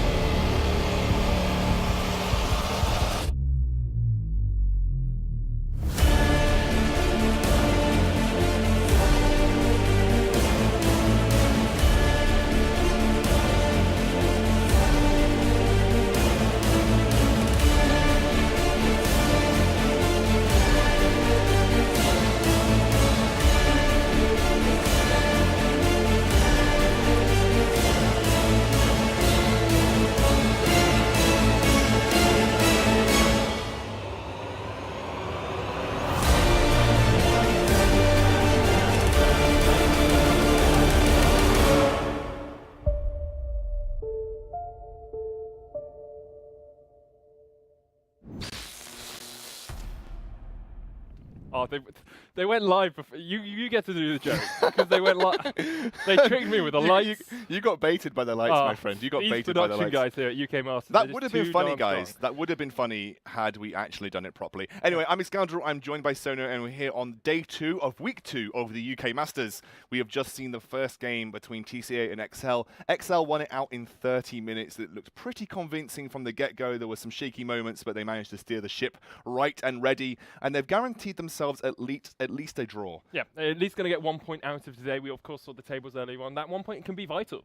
Later on, it's a round robin. They're going to play against every other team in the groups. And if they're able to, win out a couple more games, they're looking at top 3, top 4. I think XL will be vying for the win here. I don't think they'll settle with 1 point. I think the 3 points would be very valuable to them. UK Legends was a missed opportunity, I feel. I think they all will be hitting themselves after that particular set of games. They felt that they were probably good enough to take that. But they were caught by surprise, and UK Legends took the 3 points from that particular series. I think if they take 3 against TCA, not only will it boost their confidence going into the ESL Premiership Finals, which are, I believe, at MCM later in the month, but also it will give them a lot of confidence going forward in the next few weeks of the UK Masters. Yeah, because of course we've got another UK Masters before those finals anyway. Exactly. Next Monday, Tuesday. But this is specifically because TCA will be at those ESL Premiership Finals. Beating them in such convincing fashion will really hoist XL back up to where they were about 3 or 4 weeks ago, because XL took a big hit in confidence over the last few weeks. They have been building themselves up. They've been really basically taking building blocks from the ground upwards and forming into a proper coordinated team. It's a team that's had boundless roster issues for over a year. They've never been able to settle on a proper 5-man roster, and finally they feel like they've got a 5-man that they can rely on. And the guys, obviously I heard from them after that UK Legends game last week. They were hit pretty hard. Well, you're going to be. UK Legends are a strong team. We saw them actually lose out yesterday to District, but of course District, I think no one will dispute the fact that District is the #1 team at the moment. I don't think anyone will dispute the fact that District are likely, if only, the only team to go 7-0 in the round robins. So I think M&M are not as strong as District, and I think M&M have, again, like they did against Renegade Bandito, is going to have to play their absolute A tier to take games away from District. But we're into picks and bans now. TCA on the blue side. Banned out the Caitlyn. Rise is the first ban for XL, so shutting that mage off the map for the moment. Now, we talked a little bit about strategy changes here for TCA. They have, TCA of course on the red side, not on the blue side. Sorry, my apologies, everyone. Don't worry, buddy. I'm a failure today. I feel. Look, I've let everyone down. I've let the desk down, and I didn't do the funny thing with the desk. It's okay, buddy. Don't worry. Don't worry, mate. Thanks. I know it's difficult when you don't manage to make a joke happen, but it's really tough. It really is. XL on the blue side, TCA on the red side. Caitlyn, Oriana, Rise, and Poppy have been banned off. Now, I like this Poppy ban. You're so sad. Jason Midley. He's really sad.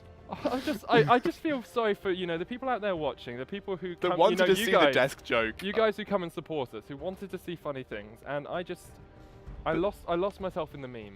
I'm sorry, guys. You got baited by the lights. Syndra pick. So we've got some stuff going on now. I want to talk a little bit more in depth about this pick and ban strategy coming out from XL. It's okay, buddy. So they banned the Caitlyn. Now, there's 2 reasons you ban the Caitlyn. You don't want to give it to Deadly. I think that we talked about was an option for Deadly. Also, Jokerism has admitted himself he's not the biggest fan of Caitlyn. No. And he would much prefer to be on these caster-type AD carries like Ezreal and Jhin. Now, Syndra not being banned out here. Now, Poppy has obviously been banned through by TCA. That means Tolkien doesn't traditionally, honestly, play that much Poppy. I've seen him play Poppy a lot, but he much prefers things like Gnar. So Gnar being on the table for him still, that gives him options, especially against the Kennen. I think the pick here with Kennen really shows that the Poppy ban was specifically so they could get that Kennen early on. Yeah. Because Poppy, we saw in the last game, really strong into Kennen. Like, that lane actually, although it didn't look like it, Yopper was winning the lane out against Tolkien. It's just Tolkien was able to roam a little bit more. Now, Ezreal and Zyra, the immediate lock-ins here. Super risky against the Kennen, I would say. Yeah. I genuinely feel that's a risky bot lane to just instantly lock in when Kennen has been taken away by your opposition. You can be flanked so easily, and Arcane Shift does not save you against Slicing Maelstrom. Unless you are caught right on the edge, you are not going to escape that. But I think the thing is, any other AD carry you took, you're not going to be able to escape it. No, Ezreal's the safest AD carry. I'm not talking about Ezreal particularly. I'm talking about the combo. Oh, no, I think actually there would be better supports to think about if you're going to be trying to Like deal with a Kennen. What I guess you can think about is using the Stranglethorns, and that could knock up Kennen as he walks towards you. That gives you the opportunity to escape. So I think also you don't want to give the Zyra over to the side of TCA because we saw how strong that Zyra can be in lane. Ezreal a little bit safer. Jokerism played him pretty well last game. We saw him picking up that Quadra mid-game. A lot of that came down to Scudzy being really aggressive. Now, it's going to be Karma. Karma, a very safe support alongside the Lucian who can do a bit of damage. Good, strong early poke, safer late game. Really powerful combination.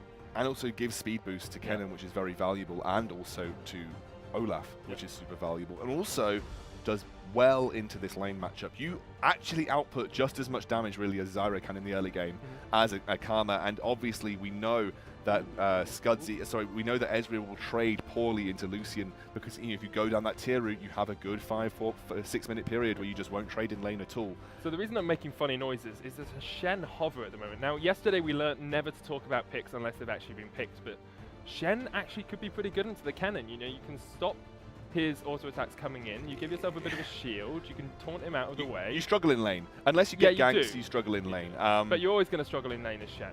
His job is not to be a good laner. Totally. Much prefer this pick. I agree, but sometimes I like talking about odd picks and then they change it. And you I'm get just baited. so sorry, guys. You've been baited by multiple things today, Sona. It's okay. So many times. Buddy, it's okay. Anyway, Nunu pick as well. Yeah. Okay, so Nunu pick here provides a lot for XL. That absolute zero could be the life or death situation for Scudzy, Lucchesi, and Orcs on those particular squishy champions, which can be isolated by Kennen pretty easily. So that slowdown for Scudzy will have to be prime place for, trying to peel for his team effectively. We saw how strong it can be. Tywin played it superbly well in their first game yesterday. It can do a huge amount of work. I think Ice Blast is important as well because it gives an attack speed slow. As does Absolute Zero. As does Absolute Zero. Onto the Lucian and the Kennen can be pretty impactful, especially if we see that Blade of the Moon King build coming out later on. So I like the Gnar into the Kennen. This is a far more favorable matchup. There are very few picks that do well into Kennen. Jace is one of them, and Gnar is the other one. These are really the only two top laners. Range top laners. Yeah, range top laners right now. The only ones that effectively trade nicely into Kennen. Poppy can survive because obviously she can build magic resist easily. But you saw as soon as Blade of the Ruined King came through, which was third item of choice, albeit sometimes unusual for Kennen. She started to struggle very easily as well. Also, the fact that Syndra was instantaneously locked in for Lucchesi means that the Anivia isn't even an afterthought right now because Anivia just gets destroyed absolutely destroyed by Syndra. But to be honest, Vladimir doesn't have a great time either. So I think the thing with Vladimir is you get that transfusion. If you can get the full rage bar, I've forgotten what it's called, like Sanguine Might or something along those lines. When you get full bar underneath him and then you use your transfusion and get double heals. When you get to level 9, it can be pretty stronger. You're actually going to try and find out what it is. I can't, mate. You can't at the moment. If you click on his portrait, can you find it out? No. You can find it out through this. Let's go. Go on. Let's go. Lad, We're doing it. We're doing it, friends. Hey, guys. The League of Legends client. Flipping P. It's a really powerful bit of kit, Should be very happy that these days we're able to use such cool things. Of course, it doesn't say on the client. It's the passive on his Q.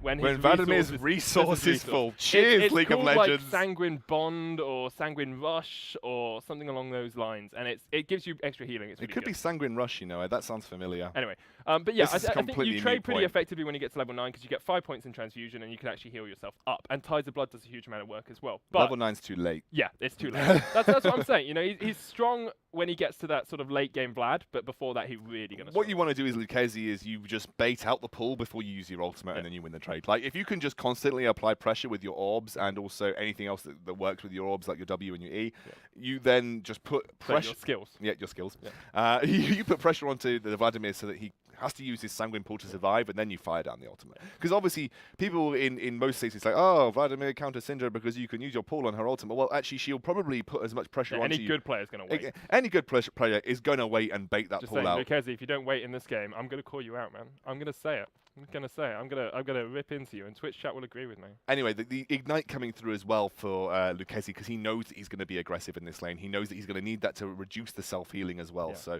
he can build Morello Normicon first. It's such an easy itemization point path into Vlad. For sure, totally. You just get Ignite, you get Morello Normicon. In my opinion, Morello Normicon's in an awful position as an item at the moment because it's so easy for mages to pick it up. It does. You're not sacrificing anything. Even Ryze, even Ryze can just go and pick it up. It frustrates me. I kind of see your viewpoint here. I definitely think Morellonomicon is too much of a no-brainer in some situations. It used to be like, oh, the enemy team's got a Vlad, okay, I'll pick up a Morellonomicon. Whereas now you can just be like, just grab it anyway. Yeah, no, the stats are too good for what it is. Well, we'll talk about this another time on League of Legends meta discussion. Sona's frustrations. Sounds like a great show. I want to talk a little bit more about the compositions in general, though. XL and TCA here. Let's look at what they've got going on. Okay, so on the side of XL, you've got the Gnar, Nunu, Syndra, Ezreal, Zyra. We talked a little bit about that Ezreal Zyra earlier on. Let's have a talk about the Nunu and the Gnar. Because Nunu, we saw yesterday, very strong at counter jungling, very good at objective control, not too good at ganking. No, he really isn't the strongest ganger. He works well with people who have got CC, so actually you could see him maybe put pressure in the mid lane for Lucchesi. We also saw Candyfloss actually make huge ganks in the mid lane with Nunu, but again, that was exploiting poor vision and control and really just abusing an over-pushed Jace. And Jace is particularly vulnerable. I think actually Vladimir, once you burn his summoners, is quite vulnerable, but with Ghost and Flash, I don't think there are going to be many opportunities for Nunu to make his magic happen in the mid lane. So for the most part, I think Scudzy focuses on farming, counter jungling as much as possible, and obviously pre-6 you can really deal with an Olaf. Olaf, you just Ice Blast, you run away. Ice Blast, you run away. You chomp a couple of things. Nowhere near as weak as the Elises into the Olaf match. But how does this composition round together? I think is the important thing to note. Well, now tell us, Scoundrel. Well, actually, for the most part, Tolkien's probably going to split push because that's what Gnar does. People think Gnar is a great team fight player, but for the large part, he's probably going to split push. You can split push quite nicely into Kennen anyway, especially once you pick up some magic resist and maybe even Frozen Mallet. Like, you slow that Kennen down regardless, as well as the boomerang. You're going to be able to slow him even more. There's a good split push cause there for Tolkien, and then you just got really good chase down with the Ezreal, Syndra, Zyra. You can basically counter off and engage with Nunu, which, by the way, Scudzy, nice skin. That is my favorite Nunu skin. Obviously, Absolute Zero comes down. If that prevents that initial engage coming out from the Kennen and the Karma and whatever else is being thrown at them, they can't deal with the fact that the re-engage from XL is going to just be really good. But let's take a look at what TCA bring to the table. So TCA decided to go for that Kennen on Yopper. They've got Olaf, Jet is playing that one, and then Krogsen on the Vlad this time. Deadly and Raisins round out their composition with their Lucy and Karma. They've got some good disengage. They've got a bit of engage as well with the Olaf running in and the Kennen with the flanks. Sure. Vladimir is just their sustained damage dealer throughout these fights. So what's really important to note here is when they do pull the trigger for TCA, they go all in. Especially with a Mantrid Inspire from Karma. That movement speed is so useful for Vladimir, Olaf, Kennen, and Lucian. It is a super all-in team when they choose to make that happen, but like you said, they've got good disengage as well. The problem is the disengage is not going to be as effective against XL with these very high-range damage dealers in the form of Lucchesi. Jet's trying to make a ghost play early on here. Yeah, that's really aggressive. Perhaps thought he caught Tolkien out a little bit and was trying to burn the Flash. I mean, Ghost is on a shorter cooldown than Flash, of course, but Jet very, very over-aggressive there, looking for something. If Yopper had been able to get on there as well, the slow into the stun coming out from Yopper could have done something. I mean, look, end of the day, why not? Because Ghost is on such a short cooldown anyway. You do kind of see this happen. It's called Crimson Rush. It's called Crimson Rush. Thank you, Desertu. Thank you, Desertu, for sending in Sona that message mid-broadcast because it was much needed. Right, I just remembered it, obviously. Yeah, no, I totally. I saw your tricks. With Ghost being on such a short cooldown, he's only going to get punished if it comes into needing it in the next sort of 2 minutes. Otherwise, you can use it very early on. If that ended up picking up a kill, or burning a flash from Tolkien, it was totally worth it. Tolkien, though, with that small engage, they have managed to get some deep vision down here. They will know that Nunu is starting bot side of the map, or at least they think Nunu will be starting bot side of the map. I really like this from Yopper as well. He's taking a bit of damage from the Krugs to make it look like Jet starting top side as well. That's mind game. Such a smart little play. But he has ended up getting into lane quite quickly here, so maybe you think that's... I think Olaf clears quick enough for them to think that was that. Raisins can put a bit of hurt down here with a Mantra in a flame, not quite going to connect with it. Jokerism able to dodge out some of that. Raisins actually going to take a bit of pain here because Jokerism's level 2. Raisins gets jumped on. If that Deadly Bloom had connected, that might have been a dead Karma. Yeah, and again, the exhaust coming through from Orcs this time round, opting not to be as aggressive. They haven't actually needed that Ignite to make the plays happen. If he'd taken it, they would have got first blood there, though. Krogsen actually level 2 before Lucchesi. Now Lucchesi level 2 himself. Does manage to land a little basic attack there, but nothing major happening thus far. Actually getting pushed in quite hard by Krogsen at this point in time. Misses that orb. I mean, it is difficult because Scudzy now maybe looking to make an early play. Good orb into the stun. There's the ignite onto Kroxen. He's going to try and get himself away. Ties of blood into the flash. Ghost juice as well, but Lucchezi's going to flash in with the chase. Here comes Jet. Can they take down Kroxen? Not quite. Scudzy not able to pick up the kill. Jet dodging around. Luxie trying to keep himself alive. One more orb will be enough to take down Jet. First blood to Scudzy. Kroxen takes an ice blast to the face. Heals up though. Ties of blood's going to come down. Lucchezi picks up the kill, but Yopper's all the way down here now. Will he flash in for the kill? Already used it. In fact, Scudzy smites away a minion, will consume the second, and might be able to get himself out of this one. Well, I know. I said Jet was punished for maybe using Ghost early on, as long as he didn't need to use it in the first 2 minutes. Well, he got punished, and he got punished pretty hard, and that has actually resulted in a double kill for Excel, going on to Lucchezi and Scudzy getting away from Yopper as well. So no double buff transfer, I think, going over to Yopper, unless he picked it up off the cannon. No, I'll I have don't to think double Yopper check. got it. I'm pretty sure Yopper is buffless. He is buffless, you are correct. So that's a really good trade, I would say. I don't think Nara is going to be too fussed with the fact that Yopper picked up a kill here, because he has managed to push the wave back towards him, and Yopper ended up using Flash. So that could be pretty impactful, especially with the Nunu-Gnar combination. They could actually make a gank happen. Yeah, I mean, mid lane has no summoners either on either side, so there's always a possibility of a gank there. Lucchezi probably the more prime target. Deadly needs to try and get away from this one. Does have the heal, will try and turn it back around. There's the heal, Exhaust comes out, Deadly goes down! Wow. Raisins didn't use Exhaust, gets caught up in the grasping roots as well. This is dead Raisins, more like, I know, grapes. Are they dead Raisins? Well... You mean the other way around? Yeah, Raisins are dead grapes. Close enough, buddy. Raisins living up to his name. Okay, so I mean, XL have turned up the heat here. They're kind of going thoroughly for we are better players, we win lane, we win game style, which is very... Wait a second. Grapes are dead grapes. Because they're not alive. Like, you take them off the tree to eat them. Raisins are dehydrated grapes. Yeah, they're dried grapes. Yeah, so maybe Raisins are a little bit salty about that play. What do you call grapes on the vine? Grapes. So where is... What do you call a dead human? A human. So then... They're still human. It's still grapes. So really it's like Schrodinger's grape. No, it's not Schrodinger's grape. It's like Schrodinger's grape. They're neither dead nor alive. You can't really tell which state they're in. After I've eaten them, I'm pretty sure they're dead. Lucchezi's going to be given a cross. Yeah, but are they? Because shush your talk. Because they're just matter that you've chewed through. Dead matter. Dead matter. Okay. Well, I'll leave the Schrodinger's grape queries at the door. Mate, we're going to get so many messages of people being like, that's not what Schrodinger's cat is. And we know that's not what Schrodinger's cat is. It's just a meme of Schrodinger's cat.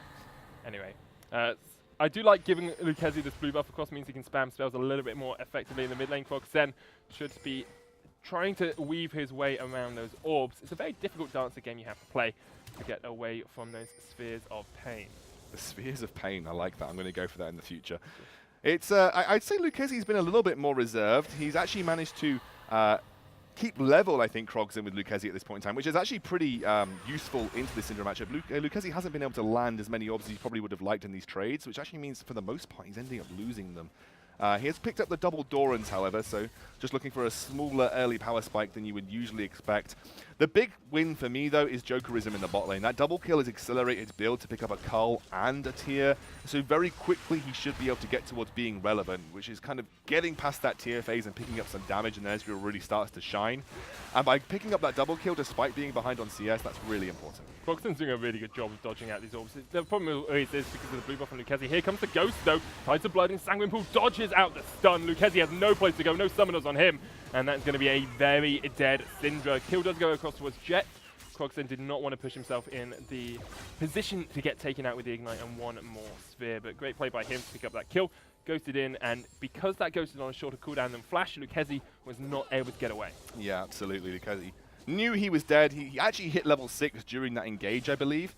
And obviously with the pool being down, he wanted to use that ultimate.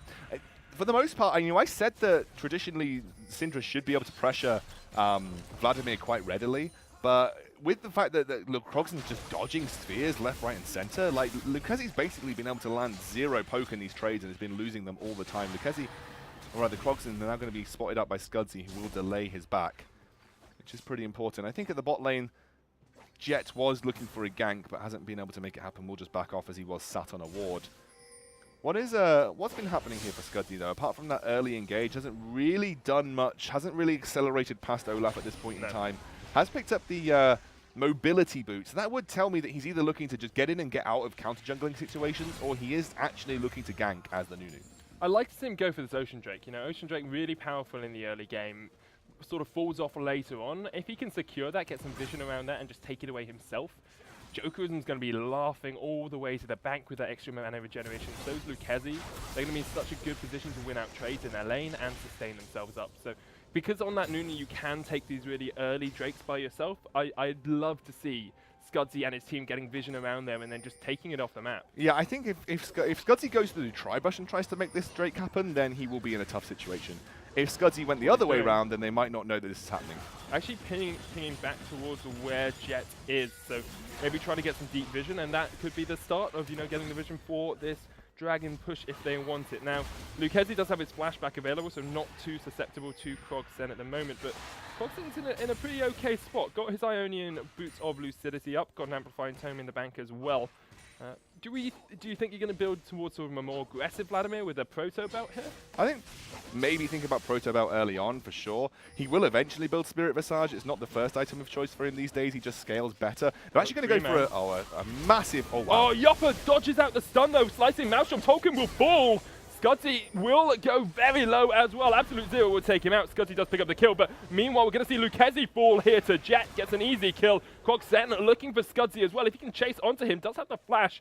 Not going to be able to catch out the Nunu bot for now, but it was a really poor gank in all honesty. Great flash by Yopper to get away from the stun, but they shouldn't have been diving that until Gnar was hitting towards Mega. Yeah, he really needs to be close to Mega now at that point. Big turnaround from last game. It's actually XL's bot lane that are the ones stepping up this time round, and it's the solo lanes that are really starting to struggle, especially Lucchesi, who is now starting to fall behind in CS. He's also 3 deaths down. Lucchesi will not like to find himself in this position. He seems to be really struggling with his orb placement on this Syndra thus far. Maybe needs a little bit more time to settle compared to that Varus play that he had last game. And TCA have looked to just basically rub salt in the wounds of XL at this point. They're really throwing down a lot of deep vision into the red jungle. They're trying to keep track of where Nunu is at all times. That they are, and they're doing a really good job of it in all honesty, you know, being able to deny that Nunu too much counter jungling. Actually going to swap lanes here. Yopper's going to go into the lane matchup against Syndra. Oh no, he's not. No, this is actually just... He was just holding the line. I was totally confused if that actually was going to be the case. Yeah, I don't understand why you do that. Yeah, it's kind of like a solo queue move. Yeah. Krogsen's having an okay lane matchup. Gnar into Vlad is pretty good for the Gnar in all honesty, especially since he's gone Hexdrinker first, so I would have been very surprised if they'd gone for that lane swap. Both of these lane matchups are okay for the Gnar, though. You actually see, for the most part, he has been pressuring Yopper quite frequently. Hasn't managed to get ahead in CS this time around, neither has the mid lane, so, well, actually just Lucchesi now, because he was in lane a little bit longer, did manage to get ahead. He's actually going to take the Razor Beaks as well, so Lucchesi trying to accelerate his farm, head towards what is probably going to be that Morellonomicon Sona with the, what is essentially the lost chapter in inventory right now. Yopper getting some damage down onto Tolkien, looking for the chase here. Tolkien nowhere near Mega, waiting for that Rage Bar to come off cooldown, be able to stack up once again. Scudzy going for this Deadly, does get caught out slightly. There's the Ice Boss. Jokerism's going to get that True Top Barrage. Absolute Zero comes in. Now Jet, perfect timing on the counter gank to stop them being able to dive. Here he comes. Can he get onto Jokerism? That's a big question. Has already used the Arcane Shift. Has to flash away. There come the Stranglethorns. Hulk's going to try and get Deadly away from this one. Going for Jokerism. Deadly jumps in. Jokerism puts the damage down in return. Here comes Jet looking for Scudzy. Scudzy is so low, and it looks like XL might be falling. Deadly gets taken out, though, and now Jet's the target. Jokerism turns it on its head. Ox with the huge plants there as well, doing so much work onto Deadly. I know, it was the plants that they just ran through, and Jokerism steps up to the table when XL most need it. 4 and 0. He has that mana immune as well right now. That is a huge input for an Ezreal who just needs that to remain relevant in terms of damage output. Tolkien is starting to struggle because the Hextech Revolver in inventory is doing that extra bonus damage, and he also has the Sorcerer's Boots already. So this Hexdrinker is almost nullified at this point in time for Tolkien. He's really starting to struggle in this matchup. Here comes Lucchesi, though, looking for something. It's pink ward there, Lucchesi. Double pink ward, spotted out by both of them. Decides not to clear it as well, which is seems a little bit odd to me. Perhaps they thought Krogsen was coming up a little bit quicker than he may have been. Going to catch up Lucchesi, Ties of Blood. There's the Scatter the Weak, but Krogsen has a great position in this fight. Has Hemoplague off cooldown actually at the moment. Not going to be able to use that.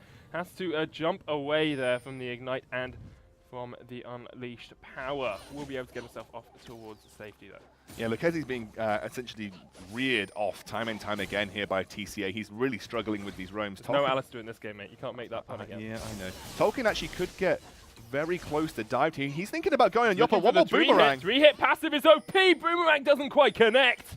Tolkien not able to get the kill on towards Yopper. Doesn't have flash and doesn't have the safety of his river ward anymore because Jet has come up to clear that one out. Now, it seems like Excello ahead. Oh, true shot. Follow it. Oh! Yopper breathes a sigh of relief. Thank you very much, Desertu, for some great observing skills. Followed it all the way across the map. But now, Ocean Drake, this is what we want to see from Excel. Needs to be getting these objectives quickly when you're playing Nunu. Yeah, and the most important point was because Jet was shown in the top lane clearing that ward in Tolkien's lanes. This gave good cause with good vision control of this area to go straight in. Actually, Scudzy just going to not be able to basically consume that. He's going to have to start running away here. Croxen's coming through as well. Scudzy hasn't got flash, hasn't got really any way to get out of this one. Hemo Plague's going to be used. Scudzy should fall to the Hemo. Not quite enough damage, but a final axe coming out from Jet will get the kill. Undertow doing exactly what it needs to do. Now, Lucchese needs to be a bit careful because Jet is positioning behind him. There's a red buff around the corner for him if he wants to go for it. Needs to be a bit cautious as to how he goes aggressively here. Lucchese's looking for the scatter of the weak. There's a Dark Spear, there's the scatter. Jet's going to take some pain, unleash power. Not enough to take down Brolap. He flashes in, picks up the kill. Now Krogsen going to get caught out by Ox. Does dodge out the Grasping Roots, getting that Crimson rush up to try and take out his enemies. But Teleport's going to come in from the backline. Yopper does have the Slicing Maelstrom. Great ultimate, but Yopper absolutely melts through him with that ult. Going to take a huge amount of pain. Ox is the final target. Good stuns and good Strangle Thorns as well. Grasping Roots, sorry, to catch out 3 members of TCA and stop their advances. Tolkien didn't teleport down either because he didn't feel it was necessary. He could now do it, but he's choosing to put a lot of pressure into this top lane. Here comes Scudzy, just to maybe ward off this mid lane push coming out from the rest of TCA. TCA fighting a lot harder than they did last game to try and remain in this game. Yopper now the target. He doesn't have that ultimate, and Tolkien knows it. He's going to force Yopper back, and with doesn't have teleport either. Yeah, but it looks like Jet is going to be the one. Oh, a true shot! It's not going to hit. It's not going to hit. It's not going to hit. It's going to hit! Oh, that was Joker Rhythm from downtown. That was far more perfect that time round. Looks like Jet's trying to make a play here. Level 8 versus level 10. I'm not sure this is kind of the fight you want to take. Tolkien's trying to get his Gnar stacked up as well before he goes for it. Will try and jump away. Doesn't quite get the connection. Ragnarok doing a huge amount of work. It is the fight he wants to take, Scoundrel, and it's the fight he's going to win. But the flash away from Tolkien, trying to get the slows down. Mega comes out. He hasn't got the Gnar. He can't use it. Dodges out another axe. The Undertow not connecting. Tolkien gets out alive. Forces the flash, which is actually pretty important here for Tolkien.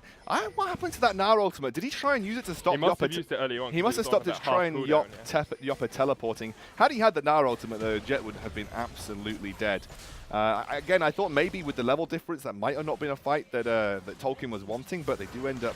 Oh, here comes Krogsen. Teleport's going to come in as well. Tolkien looking to try and re-engage. Krogsen's going to try and melt down the Zyra. No blood in plants, but Krogsen is a blood mage. He doesn't actually eat the blood, so it's fine by him. He's now going to go for Jokerism as well.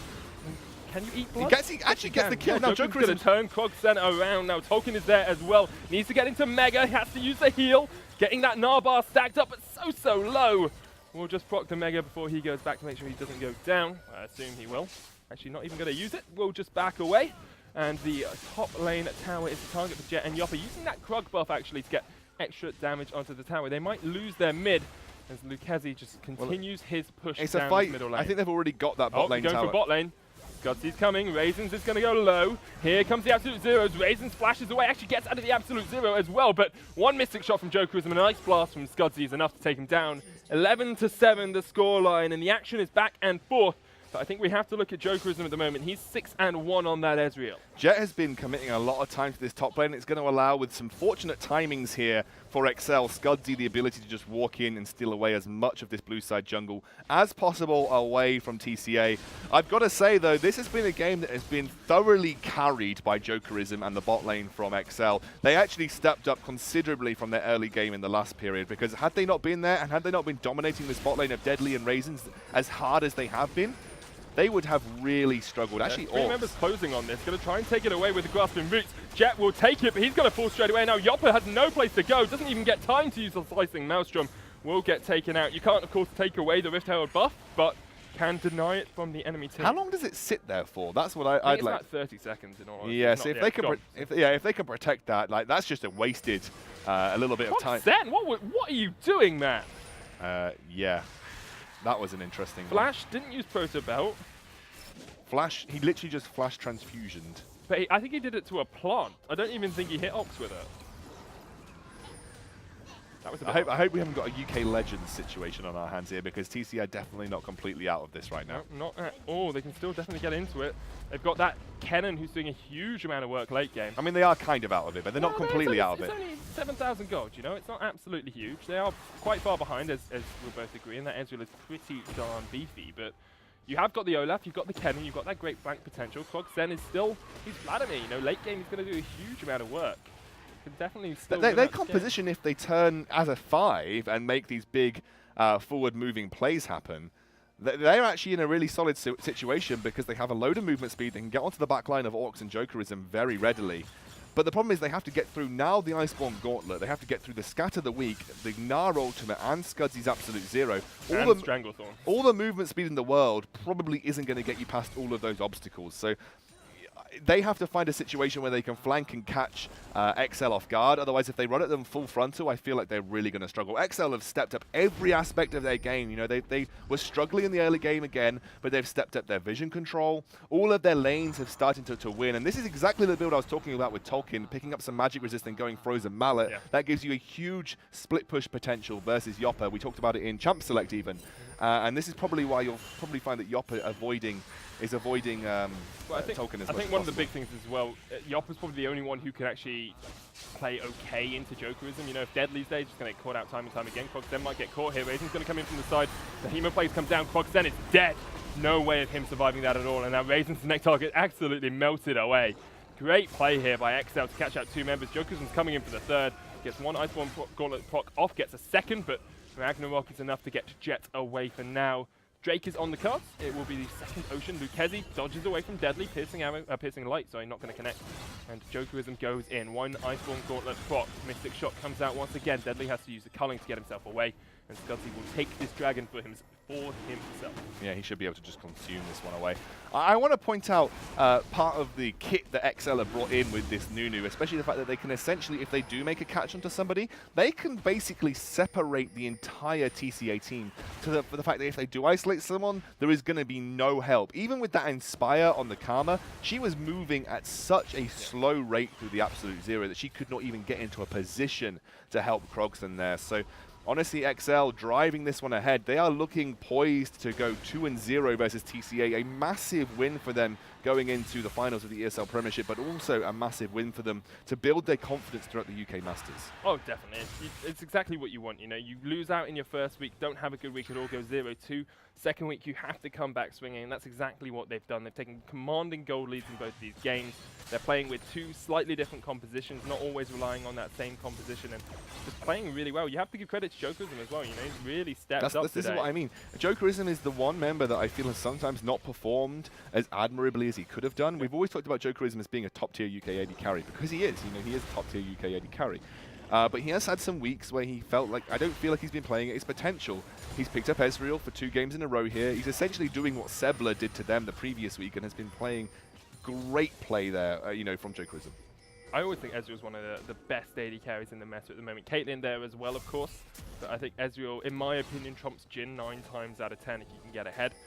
Jhin, very, very strong if you can use it, that sort of engaging ultimate. Now, the question is, how are we going to see TCA play out the rest of the game? We're actually seeing Yopper and Tolkien go toe-to-toe here. I don't actually know if Yopper has what it takes to beat Tolkien. He's got Azonias. That's all he needs for now to try and get away. Tolkien not going to be able to go Mega. Proto comes out, doesn't quite connect. Boomerang's coming out. 3-hit passive is there. Tolkien gets that Hexdrinker's shield. 1 more 3-hit might be enough. And Yopper can't do much. Yeah. Tolkien takes him down. I didn't think he had what it takes to take this Gnar out. I actually had a little message from the XL coach, and this is kind of what we were talking about in terms of the composition here for XL. When Olaf pops his ultimate, he will be immune to all kinds of slow, but everyone else from the team won't be. So what the coach, Ferndog, has said is that their plan was to separate Jet from everybody else, because obviously we talked about what TCA are likely wanting to do, and Krogson's making some interesting plays here. Oh, Lucchesi. It doesn't matter because... No. Shame. Okay, Shane Bell. What it means is that, you know, we were talking about the way that TCA wanted to fight. They wanted to basically run in... Yeah, goodbye. Oh, Lucchesi. Less shame. So they're going to go for Baron now, but we talked about what TCA want to do. They want to run in, Olaf ultimate, they have the massive speed boost from the Inspire, and obviously everybody gets into position to just basically barrel in on XL. Well, what they've said is the Nunu and the Zyra here specifically basically here to separate the Olaf, who won't be affected by the Absolute Zero and the Zyra Stranglethorns, and you can see the combo. You know, you ultimate with Nunu, and then everybody is more susceptible to get locked up by... Jet has to put Ragnarok to try and get away here. Jokerson flashed in with the blade to try and take him out. True Shot Barrage not going to connect either. They do have the Baron buff, pretty easy for them to take that one up. No vision control, and Yopper with bots bottom side, and now they're looking towards this tower as well. So, you know, you can see why it's worked, basically. You know, the combination between Nunu and Zyra Ultimate makes it much easier for Stranglethorns to actually get the damage down and knock the people up. And then looking for an inhibitor tower as well. Deadly still in the middle lane trying to get some gold for his team, because he will get caught up here. 3 members defending. Razen takes a huge amount of pain because he melts through that Karma. Nowhere near the Aegis yet. Got to be the inhibitor tower going down. Lucchesi trying to get those balls off 3 balls.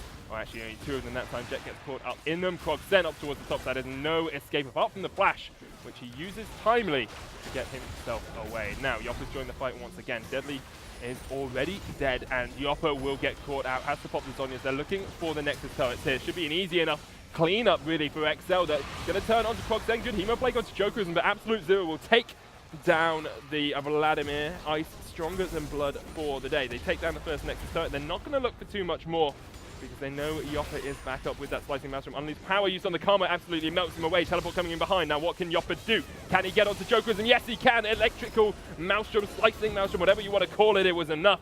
But Tolkien takes him down in response. Jet, pick a target. Pick one person to take them out. Deadly tries to keep himself alive, but Orc splashes in. It's a triple for Tolkien. And that is definitely the game going across towards XL. They'll get the ace, they'll get the second Nexus Tower as well. Only Jokerism died in that fight. And XL are going to take it 2-0 versus TCA today. This is very close to being the quickest game in the UK Masters. I will have to look it up. But I believe it was 24 minutes. We saw a couple of quicker games last night. I think it was 24 minutes 30 was the closest. Oh wait, no, did we see a pre-20-minute game? Yes, yeah, we did. Okay, this is one of the closest non-pre-20-minute games that we've seen, which is very, very good from XL. They had 2 dominant performances versus TCA. Both of their compositions, you've got to give good credit to their drafting strategies. Both of their compositions had that Achilles heel to deal with what TCA were bringing to the table. You had the original composition that they had in the first game, where you had Varus last pick to deal with Anivia. Anivia was a real linchpin in terms of damage output for TCA, and Lucchesi single-handedly dismantled that. And then Jokerism got to a point where the double blade of the Ruin King from the Kennen, which is super important, and coming out on Jokerism meant that Poppy was melted like butter in most team fights. And when that engage came through, and they weren't able to get a resounding team fight, XL had all the tools to basically turn around and chase down. So you have to give credit to XL as well, bouncing back from losing last week. You know, it's a tough thing to do, and it can weigh on your mind. You know, you think if we lose this week, we've only got 5 weeks left. We've only got this much time to get back into it. Bouncing back this week puts them up near the top of the table. I think they're second place now because they're on 4 points. So I believe they're just on 3 because they lost last week. Oh, of course they did. Yeah, yeah, but they're third, mid-table, you know, third, fourth. Mid-table, but performing like a top 3 team. Exactly. I think they're totally performing like that. I mean, TCA, we talk about them being a top 3 team, and XL just dismantled them. So XL are at that level where I genuinely think they could be a real contender to M&M. Maybe they need a little bit of work before they can really challenge District. I don't think anyone can challenge District, and I think that's a pretty fair statement to put down. But M&M and XL are looking incredibly close right now. I think it'll be very telling when we see M&M and XL go toe-to-toe once more, and that'll be something that I'm really looking forward to. But again, just a really, really good draft strategy coming out from XL. Have a look at the damage quickly. Sure. I'm wondering how much damage Jokerism did on that XL. So, actually, second most damage. Lucchesi, you wouldn't believe it, but Lucchesi did the most damage. He was bursting people at the end absolutely. with those spears. Absolutely melted through the car. You know, we talked about he seemed like he was just struggling at the start of the game. He kind of found started hitting things. He started hitting things. When you start hitting skill shots, that's when you start to do damage. He found his footing and he got back in. But I've got to give credit to XL. I believe they kind of won both situations from draft phase. I think TCA kind of shot themselves in the foot with the Anivia pick in the first draft. I think we both and then this draft, with the XL coach Ferndog, who just sent me the message basically mid-game, you can see what they were planning, and it worked out very well for them. I think the strategy behind this draft is sound. You know, you want the flanks, you want the engagers, but maybe something like an Elise, which provides you a little bit more reliable engage with the Cocoons and a little bit more early game, could have been a bit stronger. However, Nunu really strong into Elise, so it's a lot of to and throwing in that pick ban in that draft phase, of course. Now, I think we have a small break before we get into the next matchup of the night. Going to be a really interesting game, actually. I think we're going to see some high-quality League of Legends in the next best of 2.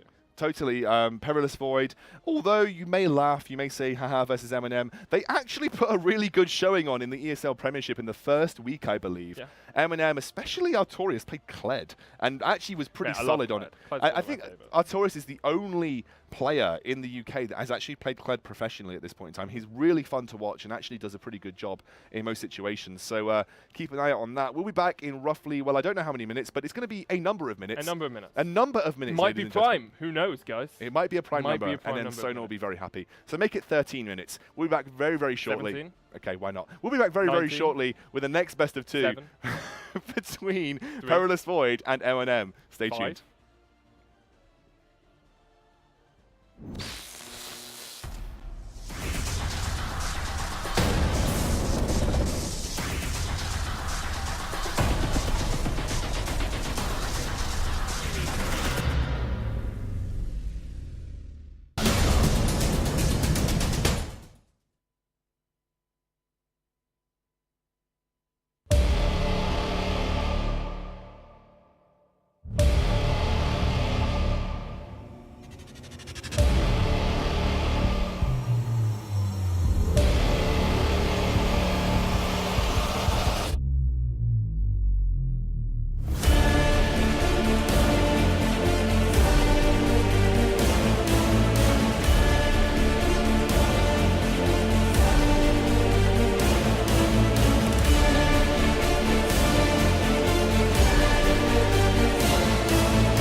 Hello, and welcome to the UK Masters. My name is Sona. Unfortunately, my diet's not been going very well. I ate Scoundrel, and now it is just me and the desk. Anyway, Scoundrel is actually here, of course. I haven't eaten him. Don't worry, Sona Bona, he's still around for you to gaze into his eyes and look at his gorgeous nose whenever you want to be reminded of Mount Vesuvius. It's something that commonly comes up. Every day I think, what mountain, what volcano do I want to remember today? And I look at Scoundrel and I say, oh yes, good old Vesuvius. What are you trying to imply here, that my nose Your nose is big, is what I'm saying. No, but I mean, I could have chosen a better mountain if you were going for just a big nose. Yeah, but maybe it like K2, Everest, why would I Fujiyama. say Vesuvius is more? It's more elegant. It sounds. So you're saying I've got an elegant nose? You've got an elegant, dominating nose. Okay, I'll take that. That's nice. I mean, if this is well down from you have a big nose. Do you have an elegating? Yeah, it's an elegant, dominant, absolutely humongous nose, and we are about to get into the second game of the night, guys. It's Eminem versus Perilous Void. It's going to be a good one. I feel a cracker coming on. I feel a banger, and maybe some mash. And I'm sure some of these players will get mashed up and spit out by the enemy teams. I quite like mash, mate. I'm not down for spitting that out. Yeah, but you like if someone gave you mash made out of like Lulu, would you eat that? She tastes purple, man. Yeah. What does purple taste like? I don't understand that. Okay. We're not gonna. It isn't gonna be frustrations with Sona again, okay? No. If we're gonna do a talk show, it's gonna be loose desks. New series. No more sad Sona. Jokes have gone well so far, my friend. Okay. I'd rate a solid 8 out of 8. Thanks, man.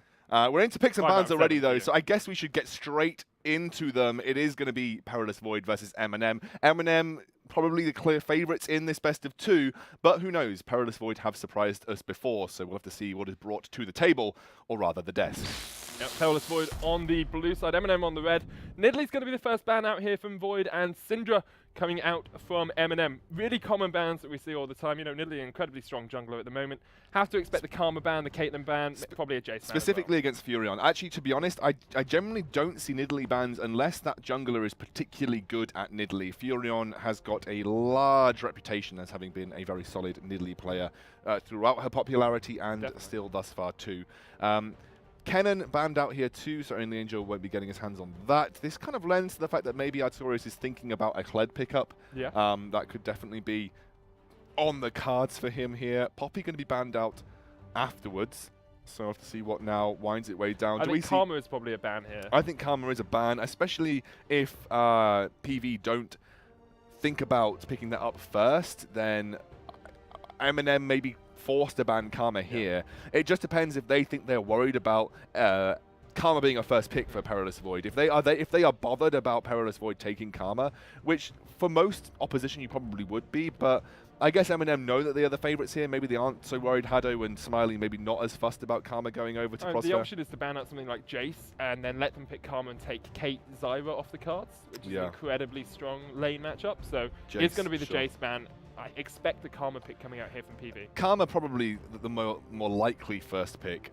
I guess Artorias could have been thinking about Jace as well with the Kennen ban. Actually going to be going over for Graves for Sankas. I don't fully agree with this pick. I definitely feel like Karma is definitely going to come through this first rotation for Eminem.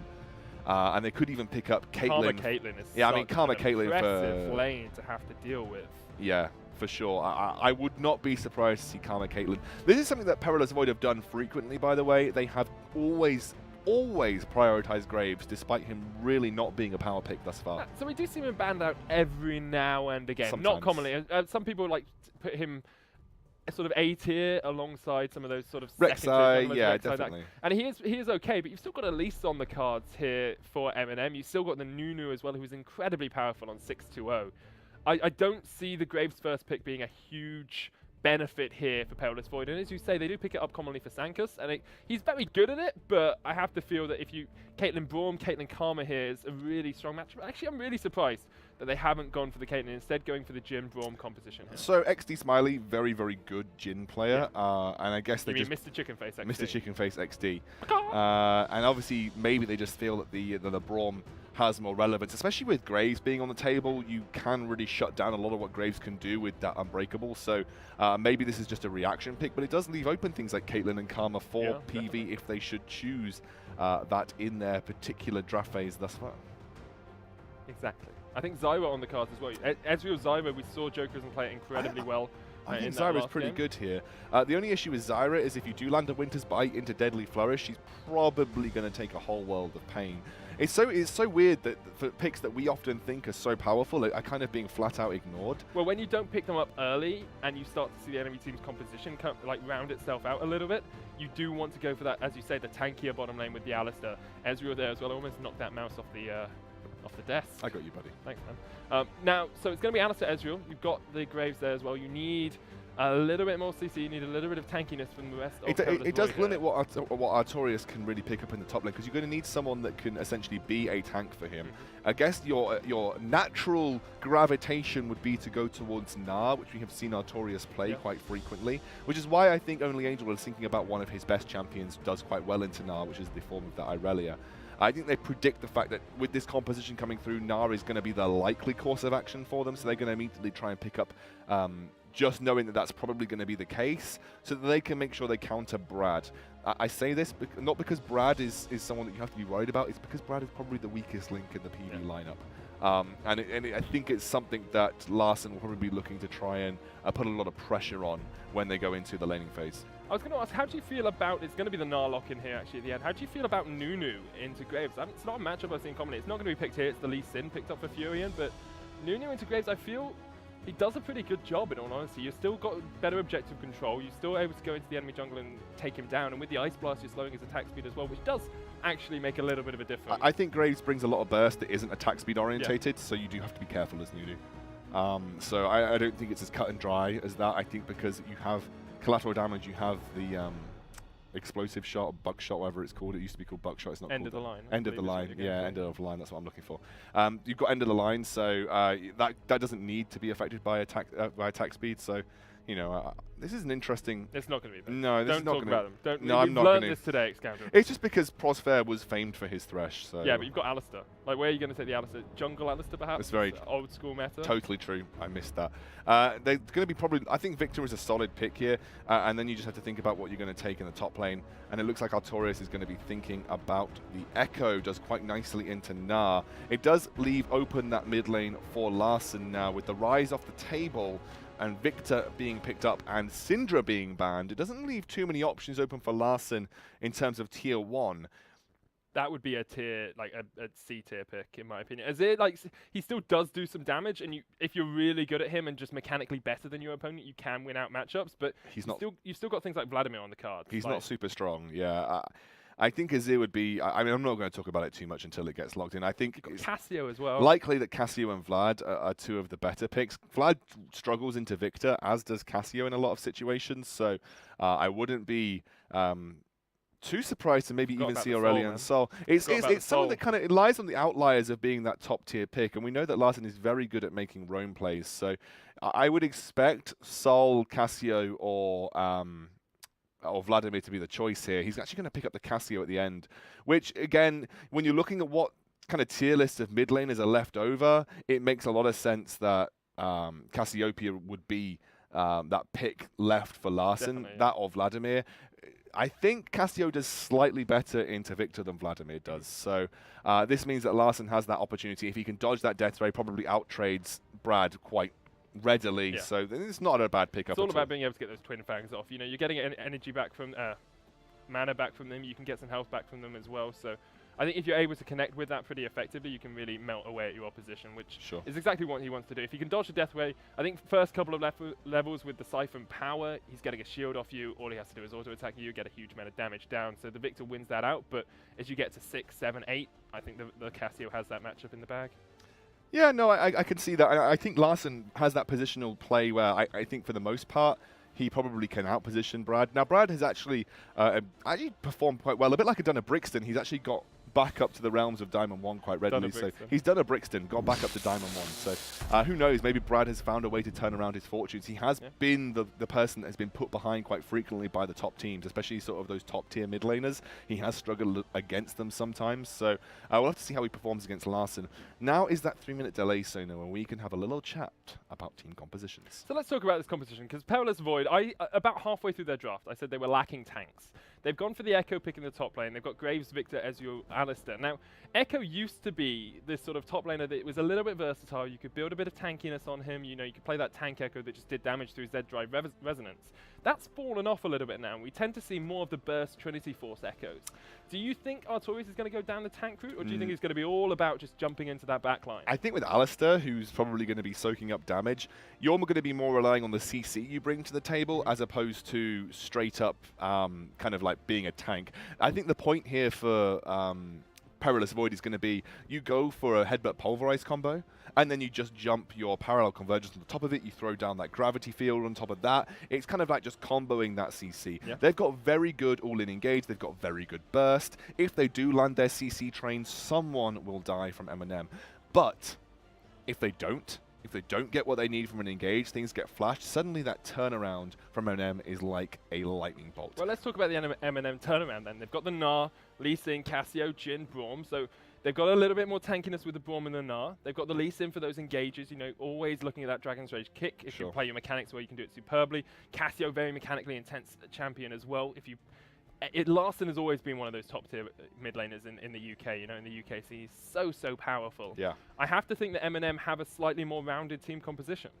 I think what MNM bring is something that has some aggression and also counter-engage. There is kind of counter-engage from Perilous Void, kind of relies on them landing some CC though. The counter-engage from MNM is going to come through the form of Rylai's on the Cassiopeia and also that Jhin ultimate, but they also have the opportunity to engage with that particular combo as well. You open up the curtain call, you have very good follow-up with Lee Sin, you have very good follow-up with Gnar, and then you can also chase people down quite readily with Cassiopeia. It's a lot of sustained damage, which works nicely with the slows coming out. So they also have that ability to counter-engage. You know, Braum knock people up. They can also get a good Gnar ultimate, trying to stop that engage coming out from Perilous Void. And then they just have that Cassiopeia that chases people down, as well as the Jhin. So they have both engage and counter-engage. They probably leave Gnar for the most part split pushing, as you would expect. A little bit from Echo, but Echo probably has more of a role in a team fight than Gnar does for MNM. So I would expect Perilous Void mainly to be trying to fight around objectives, trying to siege because their siege is pretty good. They've got a lot of good zone control with the Parallel Convergence and the Gravity Well. And then just trying to make use of the fact that they've got a nice combo in their team fight. You know, if they can get all of those cogs working together, it's kind of like a machine that will roll over what MNM bring. But if MNM can dodge any part of that machine, they've got the ability to turn it around and throw a spanner in the works. I think as well, for Perilous Void, they've got quite a good early tower taking composition. You know, when you've got that auto-attack based champion out of the jungle, like a Graves, like a Kindred, you're always able to put a bit more pressure on the towers early on, especially if you can get a 3-man roam or a 4-man roam across to it. Yeah. If they can get that first brick, actually, I think they can get their snowball going pretty well. Totally. A lot of it's going to be about how the Echo can play into the Gnar. I think you're right. Like Hex Drinker, Frozen Mallet, if he gets to that sort of stage, that Echo's really going to struggle. But if the Echo can get ahead and get Trinity Force first, then he should actually be able to win out that matchup. The Echo build that we see with the Trinity Force, it makes it very difficult to itemize defensively. So that's why I probably think that Gnar thinks about going aggressive, especially Only Angel. You could think about the Frozen Mallet. You could think about the Hex Drinker. I wouldn't be surprised to potentially see a Black Cleaver come through because the flat damage output is just high. I think Only Angel takes this to a full duel. Going defensive just puts you behind, and you can't itemize effectively with the gold that you're going to get in the early game to deal with the kind of very high hybrid damage that comes out of an Echo. And you talk about the aggressive builds from them. They've both gone for the Fervor of Battle rather than going for Grasp of the Undying, which is something we sometimes see on those top laners, especially on Gnar as well, because you know it's 3-hit passive. You can get that Grasp pretty often anyway. So I'm surprised to see double Fervor in the top lane. It's actually on an Echo as well. I'm very surprised to see the Fervor on the Echo. I'm less surprised to see it on Gnar, because if you think you can exploit your range advantage, then you definitely get more sort of out of that particular keystone. But I guess Artorias is saying, I need to take these fights. You know, I need to take them and try and go as aggressive as he is. This is going to be the battle of those 3-hit passives. That it is, where we are onto the Summoner's Rift once again. Perilous Void on the blue side versus MNM on the red. MNM went 1-1 last week, I want to say. Did they 2-0? MNM went 1-1 versus Sensei, I believe. I feel they went 1-1, and I know that Perilous Void went 0-2, so we'll have to see how... I remember Tyrion being very happy they got a win against MNM, so I believe they went 1-1. Have to see how this one goes down. Eminem, Larssen already being a little bit defensive. You know, he could get spotted out here, but he's snuck his way into the bush pretty effectively. So we'll have to see how this game ends up going down. It's a pretty close one, in my opinion. Like, and I know we talk about Eminem being the better lineup, the better squad. Generally, they've had a lot more time together as a lineup. Always, previously they were Mana Light. Now, Perilous Void have also been together for quite a long time. Perilous Void have been around since the days of GIFGAF. You know, those good old tournaments. It wasn't the same lineup. It's not the same lineup. Perilous Void has been a long-standing team for sure. Actually, they're going to spot out Smiley Mr. and Chicken Face. Yeah, it takes a mystic shot for the attempt. That was a Bakak situation for him. Their attempt to put pressure onto Schoolboy. They do manage to get a Winter's Bite in return. Artorias is going to start top with Sankus, as is Furion. Now, I expect Furion to be as aggressive as he usually is on the Lee Sin. He usually picks Lee Sin when he looks to try and dominate the enemy jungler, makes a lot of good counter ganks happen, and tries to have an impact in counter jungling too. He actually got schooled by Scudzy in the ESL Premiership when he played Zac, so he's started picking up Lee Sin a little bit more frequently as well too. Definitely an interesting matchup, those junglers into each other. Sankus having the prioritization of the Graves picked up for him. Again, I have to feel that's really, really odd. I know that... It's because Sankus basically plays Graves. Yeah, but he could just pick it later. It wasn't banned. No one else is going to pick Graves. Come on, man. I mean, Furion's not likely to pick Graves. I agree with you. I think it's an odd draft strategy to go for the Graves early on, but I think... I guess you don't reveal anything by doing it. Larssen doing a huge amount of pain onto Brad. This is what we talked about. You know, if Larssen can dodge out those lasers, if he can get himself around that Siphon Power, look at that Noxious Blast hits. It's going to be... Brad has to back away. He's already forced the S-Bet down. He's going to... Actually didn't lose any minions in this wave yet. It's actually going to push up to him quite nicely, but Larssen hits level 3, has the Miasma now. Can look to put some more pain down on towards... I guess the draft strategy is that they know that Sankus isn't comfortable on many other junglers, so if Furion did take Graves, maybe they felt a little bit out of their comfort zone. I guess that's why you don't give away anything. You know, you pick up your jungler, it doesn't really show too much. You can wait for the enemy team to have to pick up 2 rolls and then see how you go. But maybe you favour the counter picking more than you do anything else. So that kind of, there's a couple of strategies that could have been employed there. Larssen actually losing out on mana. I think he's going to start to shine when he picks up the tier and has that mana regeneration. At the moment, he doesn't feel like he's got enough mana to pressure Brad enough, but he's doing a good enough job that Brad is really starting to struggle in terms of CSing under this tower. It's a big thing we talk about with the Victors as well. When you go back, you need about 1,400, 1,500 gold to be able to upgrade your Hex Core so that you can get your Death Ray one-shotting minion waves. If you get to that point, it's fine because it doesn't matter how much Cassio pushes you in. You just one-shot those minion waves. And actually, you talked about mana. Larssen's going to be gifted over this blue buff here. Furion says, I don't need the XP. I'll just let you take away this blue. And Larssen now will have no qualms at all. Already Brad going back, so he's decided to not go for that early Hex Core upgrade and instead decides to get himself a Doran's Ring and a Pink Ward. And itemizes for some vision as well. Yeah. I like that this blue buff has gone over to Larssen. He is really starting to dominate this lane. And with that double Doran's pickup, actually, Brad will survive a little bit longer. Hasn't had to burn any summoners as well, so... You know, make sure you keep an eye on that. That is something that I think will keep him safe, especially from Furion, who's looking to make a gank happen. It's exactly what Furion wants to do. Get Larssen ahead, get him snowballing as quickly as you can. We've seen how deadly snakes can be. It's truly a venomous bite coming out from them, even though Elise is not in the game. Furion's going to come onto Brad here, lands the kick, but Brad will just walk himself away. Larssen lands another Noxious Blast into the Twin Fangs as well, and forcing that Victor back time and time again. And Sankus just... He's farming. That's all he's doing at the moment. He's not putting any pressure down onto lanes. Well, that's good as long as nothing's being burnt or lost in lanes, because you just out-farm They're Furion. losing in mid lane, though. It's 15 CS. Yeah, that's because he had to back. Less because of the pressure that Furion has put down. That's more because of that Larssen himself has just been dominant. He's now actually going to go straight. If you look on the map, you're seeing Larssen basically take away Razorbeaks.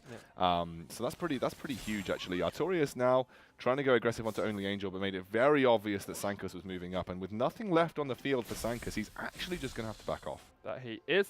And he's not even that far ahead. Well, he's not ahead of Furion in CS. He's one behind. Goes back, picks up double longsword and some boots to get himself around the map ever so slightly quicker. I'm interested to how many Razorbeaks were actually left up there. I think it will be one of the small ones. I'd like to have a quick mosey if we can. It's actually a pause coming out. So looks like there's a slight lag issue with one of the players. Hopefully back into the game in just a second. But you say it's because he had to go back. And yes, you do lose. You know, his lane was pushed up. He was a little bit...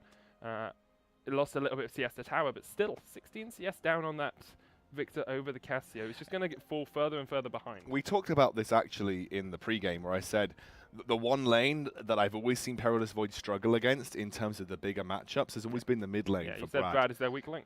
He definitely has a tough time knowing how to battle against these top-tier mid laners, and you can see it here. It speaks for itself. He has been forced out by Cassie. We are back into game. These are our faces. We're back into game. Yeah, you didn't see us for very long. Hey, sometimes you just need a glance, you know? It's like when you miss someone for a long period of time, and it's like, all you need to do is just have a quick Skype talk. Feel like that's what it was. That's what it was for the people out there watching us in Twitch. Feel like that's just your ego talking. Just a little bit of a Skype call for you guys. I don't think anyone actually cares about this. A Skype call from my heart to yours. Okay. Right, but we are back into serious mode now, Sona, because we are on to the Summoner's Rift. We're back on the Summoner's Rift. Sankok is looking for the gank in the bottom lane. Prosper jumps in. Chicken Face will flash away. That Smiley XD get himself out. End of the line. Well, it's the end of the gank for Sankus. He has to walk his way away. Yeah, but they burn a flash onto XD. So, you know, that Jhin now will be vulnerable if they choose to make that kind of thing happen again. If they choose to have a dragon fight over that Infernal Drake anytime soon. You know, Smiley for the next 5 minutes is going to have to be careful about his positioning. And with Infernal being the first Drake, I imagine this will be one of the Drakes that is contested earlier on. Let's talk about top lane, because we haven't really touched on it too much. Artorias has been forced back. He went for Corrupting Potion first. It's a Doran's Blade on Only Angel, and he's already 15 CS up in that lane. I like the Doran's Blade, actually, because you aren't going to get, probably, as long as you're playing the matchup correctly, you're not going to be getting engaged upon by Artorias too much. So you just utilize that range advantage, saying, well, if you do go in on me, then I'm going to basically force you to use phase dive, and I can just jump away with my bounce and start to use my basic attacks over and over again. So it is a matchup that is very hard for Echo to compete in until he starts to get some damage behind him, where when he does commit with phase dive, he actually does enough damage to make it worth it. So picks up a Dark Seal and a Sheen for himself and uses the Chrono Break to get back. Was waiting for that level 6 before he wanted to get leave the lane. Furion trying to put some pressure down. Prosper will spot him out, and already they're trying to set up around this dragon. It's what you said. Infernal's first, one Razor Big left. Good call, Scoundrel, well noticed. Infernal is the first dragon on the Rift. Furion still trying to do some work here. Larson actually used ultimate there. That got delayed because he got stunned. Great gravity well. That's interesting. I've never seen that interaction before. Cassiopeia's stun, or rather ultimate animation, she basically got stunned in the middle of her ultimate animation. And then it went off to the side, it looked like. It still came, no, it went out in the original direction she cast it, but it just had to wait until that ultimate animation had gone through on the stun, and then she just ended up casting it afterwards. So well, if Brad can do that a couple of times, you know. I mean, that's a very unique play that just doesn't happen that often. But that is an interesting mechanic that I hadn't actually seen before. There we go. We're talking about XD Smiley having no flash, and that is him dead. Sankus picks up the kill. However, Furion and Larson immediately recognized it, went and stole away the blue buff. They stole away the blue buff, but if they lose the first tower... This is what I said in Pick and Ban, man. That's what I said. Yeah, no, definitely. I'm not contesting. Sometimes I get things right. You do. I'm just very proud, because I'm not a color caster. No, you've done so well, buddy. Have a gold star. Furion's coming in for a gank in the mid lane as well. Bottom lane tower, probably about a third HP now. Just about to It's going to go down. This is going to be first brick for Perilous Void. Spent a long time here, waiting for the wave to push up. Brad does have flash, and obviously has that ultimate as well. Miasma comes down. There's the ghost. Flash comes out. Brad's going to fall. No reason for that teleport. Well played there by Furion and Larson to combo those skills absolutely perfectly. They're actually still behind in gold, though, because obviously that first brick did go over. And like I said, that was a lane that was going to be weak. You know, Jhin is super susceptible. Once he loses his flash, he's going to have to force Only Angel to jump away here. They weren't able to capitalize with the Infernal Drake 2. So, but it will now start allow rotations. What are you pointing at, my friend? Well, you keep casting off the other screen. And so we were looking at mid lane while you were casting top lane? Oh, I was just musing. just musing about things. Sanka's going to take his red buff away. Infernal Drake, as you say, is still on the cards. It actually looks like they're going to put Brad down towards the bottom side. Only Angel jumps in. Good phase dive away by Artorias. Nah is available. Knock him into the wall. Has to flash. Only Angel decides he doesn't want to dive for that kill. Had already used all of his abilities anyway. I'm interested as to what the rotation is going to be here. It looks like actually they're going to move Brad out of the lane matchup that he's losing, and he's going to go down bot lane to try and clear as best as possible. He has upgraded his Hex Core now, so his clear is pretty darn strong. It's not going to one-shot waves because he's not level 9 yet. It's close enough. But he will start to do a lot of damage to them. They're actually going to move their mid lane up to top, their bot lane up to top lane, and they're going to send Echo mid, which I think with the way he's built, he's going to struggle against Larssen even more so than Brad did, which is why Brad's probably... Actually, it looks like Echo might be going bot now. Yeah, which is why Brad is moving back. I think it's more sensible to do it this way around. But yeah, the rotation means that they take only Angel out of the matchup that he was winning pretty heavily against Artorias. And now this just actually... really quick I mean, this makes a lot of sense. Cassiopeia, one of the best at taking objectives. They have to be around the corner, though. They have to be careful. They don't have Lee Sin here. This is going to have to be a super quick... Oh, wait, he gets it! He gets it! Oh, Hexcore! OP, boys! Stole it away. Here comes the TP. Deadly Flourish onto Sankus. Curtain Call is down. Sankus should be able to get himself away. Brad is there. And KP does not really do too much. What a steal by Brad. That was, to be honest, very cocky by MNM to say that they could take Dragon without the use of Smite.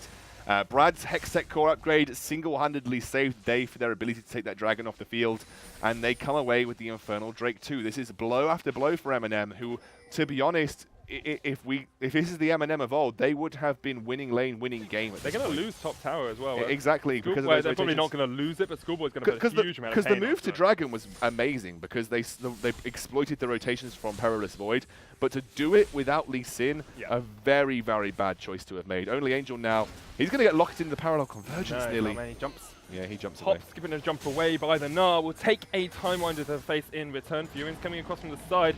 Gonna land the boulder. Fury onto Artorias. Does have the Chrono Blade, but it's jumping in the wrong direction. Now it's Furious in the bottom side. Artorias is gonna fall to only Angel. Sankus getting caught out by Larssen. One more Twin Fang will be enough. That's a dead Graves, and he will pay with his life. Not the best of pushes there by Artorias or Sankus. And we didn't see Brad roaming down with his counterpart. I would have preferred Brad to just keep pushing mid lane, because there was a considerable period of time here where he could have applied pressure to that tier 1 turret. This is the only thing that I think Perilous Void still have going for them. They have started to run behind in gold now, is that they have the turret structure advantage, and they can continue to pressure that because of the way the waves are at this current point in time. Don't let up. Keep putting pressure onto turrets. Keep putting pressure onto that tier 1 mid lane specifically, which is why I didn't really like Brad's back timing there. It's kind of the only win condition you have over MNM at this point in time, because MNM are starting to realize that they do need to shape up their gameplay at this point in time. Just because it's Perilous Void doesn't mean they can play lackluster. And you're seeing them start to make more committed rotations and better gank patterns for each of their members. Larssen has Rylai's now. This is so difficult for Brad to do anything about it. Look at that. That's one Noxious Blast into a Twin Fangs, absolutely melting through Brad. He knows that he can't win out that lane, and perhaps that's why he tried to back to get himself the cooldown boost, to just get more Siphon powers off, get more lasers off, but it's not enough into this Cassio matchup. It's definitely difficult for him now, but Sankus knows that. He doesn't want to get Brad exploited once more. And Furion spot out Sankus. He's going to jump in with a quick draw. Furion can just safeguard his way away. I don't know if Sankus actually clears out that ward there in time. It looks like he does get it, but he doesn't get the second, which we saw Furion just placing around at the corner. Now, top lane or bottom lane, depending on how you look at the map. Schoolboy and Prosper up into Chicken Face and Hadder. Every time I say please just say XD Smiley. Smiley XD. Oh, Brad going to take some pain. Larssen's looking for this. Noxious Blast won't be enough to take him out. Furion is coming in from the side as well, but hot on his heels is Prosper. Yeah, I think they are now going to have to rotate round, either take this blue buff or try and defend this tier 1 in the mid. Looks like Furion is wanting to put pressure on this red buff. Got a bit of lag for Perilous Void once more. It should clear up, so you might not have to jump back to us. We can probably wait about 20 to 30 seconds. And we should be back into game. You just don't want the Twitch chat to know you've taken your top off, man. Yeah, sorry, Twitch chat. I cannot put myself on stream right now. I have got half naked. It's just what Sona does. It's understandable, man. I know. I squat. Anyway, yeah, it's about a 30-second break here probably as we wait for the lag to resolve. 3-1 in favor of MNM at the moment. It's a first brick was good play by Perilous Void, but since then they haven't been able to capitalize on it. They haven't been able to take too much. I think we are going to come back to our faces now that you have shirted yourself back up. I thought this was going to be a very quick pause again. It looks like we're going to have to wait a little bit longer, but it'll be sod's law that when it does come back to us, it will unpause. It'll go straight through. Oh no, they're ready. We're ready. Don't come back to us. Don't go back. Cut production. Cut. Please production. Anyway, yes. 30 CS lead in the mid lane. I think we've seen how strong Larssen can be on this Cassiopeia. Brad has not had the best of times on this Victor thus far. Does have a good late game presence, of course, Victor. You know, if you get a good Chaos Storm out, if you can place a good Gravity well, you can do a lot of work. But Cassio, even more powerful with those Twin Fangs. No, for sure, and she's actually forcing the waves constantly into Brad's turret, which is meaning that he's having to farm under turret. It's a little bit easier now. He has got that upgraded Hex Core, and he is at level 9. That will be an easier clear for him on the turret. The worry for me is that I feel like M&M are struggling to actually take their first turret of the game. They aren't getting a push in that bot lane. They are struggling to get past that Victor wave clear at this point in time. And with that Ezreal and Alistar in the top lane, both Jhin and Hado don't feel comfortable in committing totally to going in on that tier 1 turret without help, or for fear that the fact that Sankus could be hiding in that blue buff area. As much as you say that it feels like they're not getting their first turret, I feel they're just waiting on these item spikes. You know, they're 50 CS up in the bottom lane, they're 30 CS up in the mid lane. Furion's doing a really good job of getting into the enemy jungle and trying to deny vision. He's going to get jumped on here, but can just safeguard himself away. I have to feel that, you know, as soon as you've got Frozen Mallet now, you've got Warrior Enchant on that Tracker's Knife.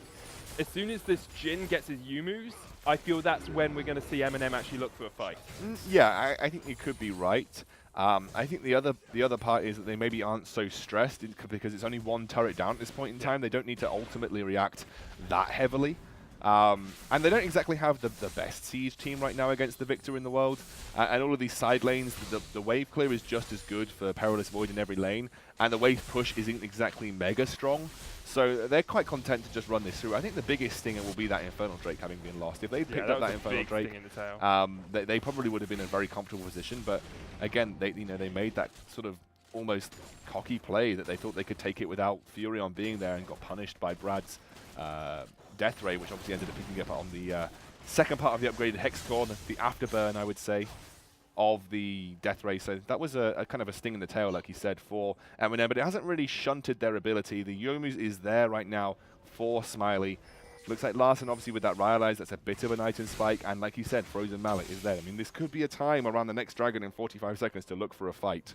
Especially since Schoolboy's decided to go towards the Iceborne Gauntlet first. He's going to take a little bit longer to scale up on this Ezreal. It's a Mountain Drake next. And I think that's pretty important for M&M because, like I said, their siege is limited and maybe not that good into the Victor wave clear. So by picking up the Mountain Drake, any time that they do get on turrets will be... Oh, okay, here we go. Oh, Prosper's going to engage onto Smiley XD. Teleport's going to come in. Schoolboy not in a good position at all.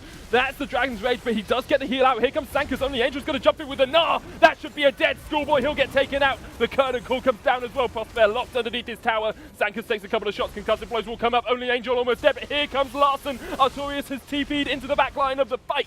Where is Brad? That's the big question. There he is. He takes down Fury, and Larssen will take out Sankus. The fight is raining itself down on 4 different sides now. Brad and Artorias are going to try and chase down Larssen. It's such a good fight, but Larssen tries to turn it around. M&M have lost out big in this fight. 4 kills to 2. Larssen, the last man standing.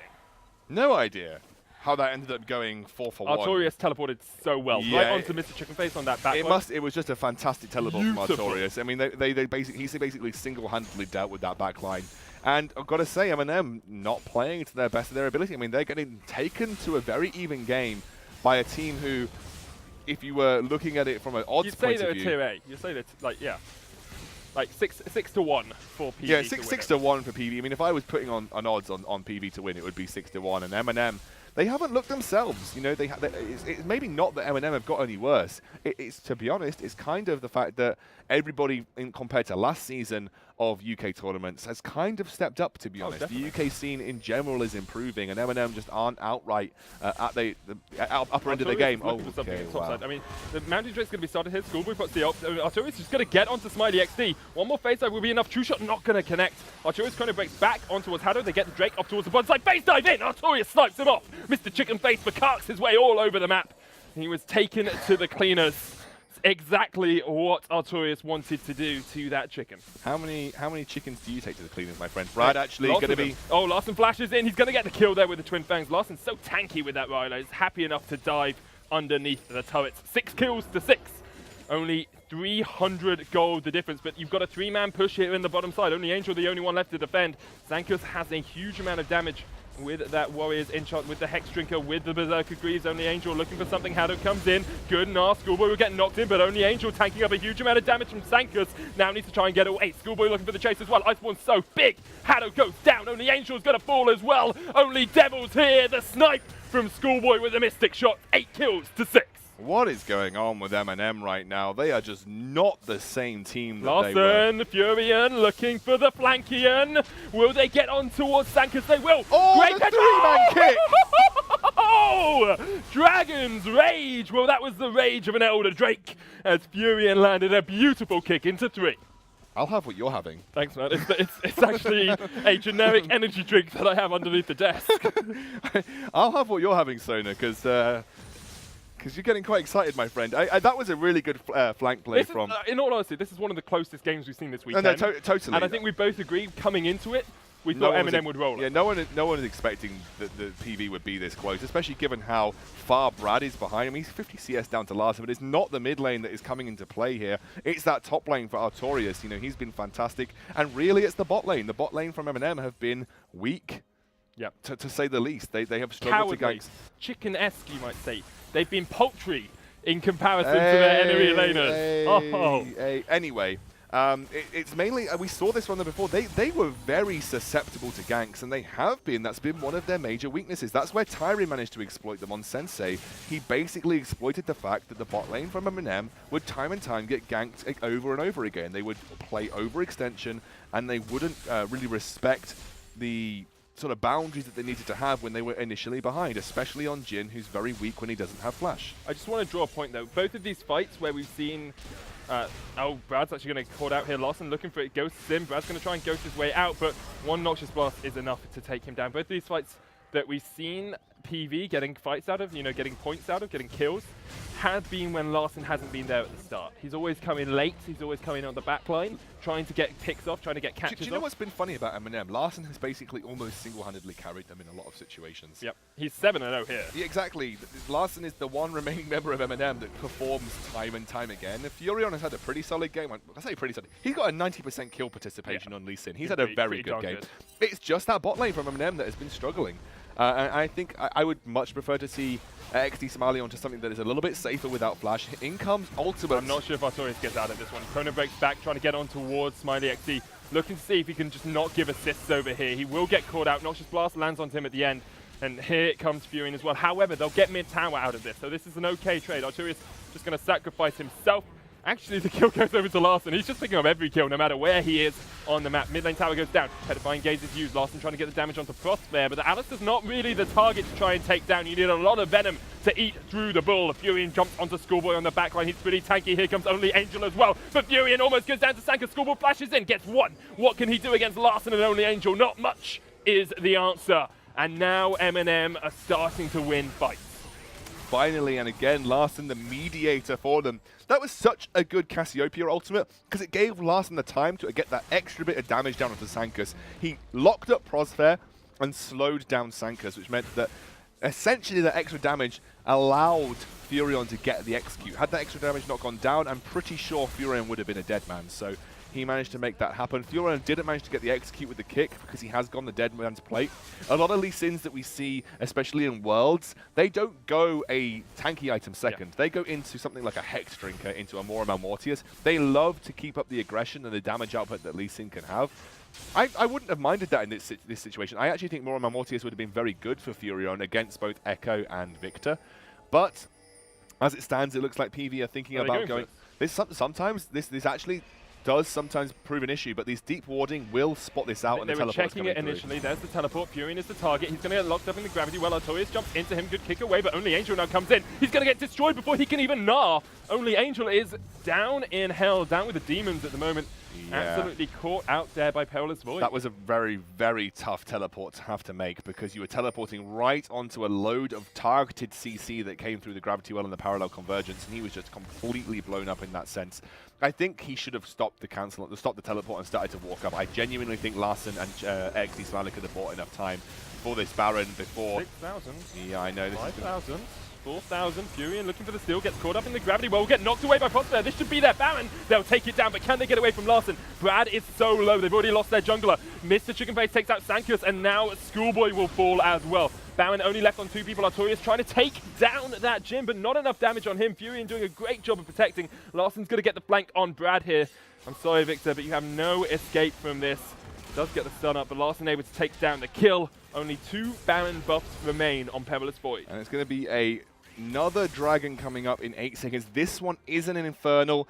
Probably a good trade, I would say here. It really depends what Artorias can do with this buff on the Baron. Can he split push effectively? He's the only one I think that's going to have an impact here. Prosper does have it. He will pink ward over the wall. Just flash in and headbutt it, mate. I think Artorias is thinking about making a play here. He hasn't got Chrono Break. I don't think they need to, though. I really don't think they need to, and it is just going to be a dragon going over. The first Infernal of the game going over to MNM.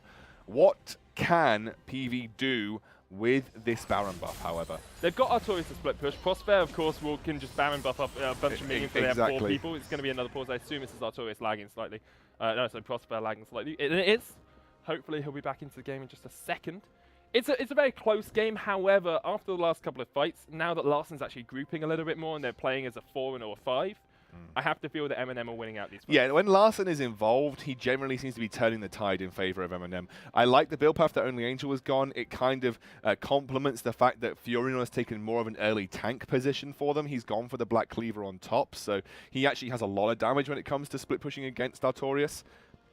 But really, that linchpin for MNM is just Larsen at this point in time. And I think actually PV will start to recognize that. Maybe they'll start to lose focus onto XD Smiley and move over to putting pressure onto Larsen, who seems to be untouchable at this point in time. I think the big question is, can they get the kill with Artorias on Larsen? You know, if Artorias can take down Larsen, that's great. But at the moment, he's building up towards an Abyssal Scepter. He's got a Rylai's. He's got a Seraphs. Can you kill him as an Echo? Yes. How? Are you going to burst through all of that? It's not just about the Echo, though. It's about whether you can land CC onto him. Because but my point is, a lot of the time in these fights, it's Artorias taking down Smiley XD in the backline, and that's what's winning them the fight, or that's what's getting them the extra kill. Sure.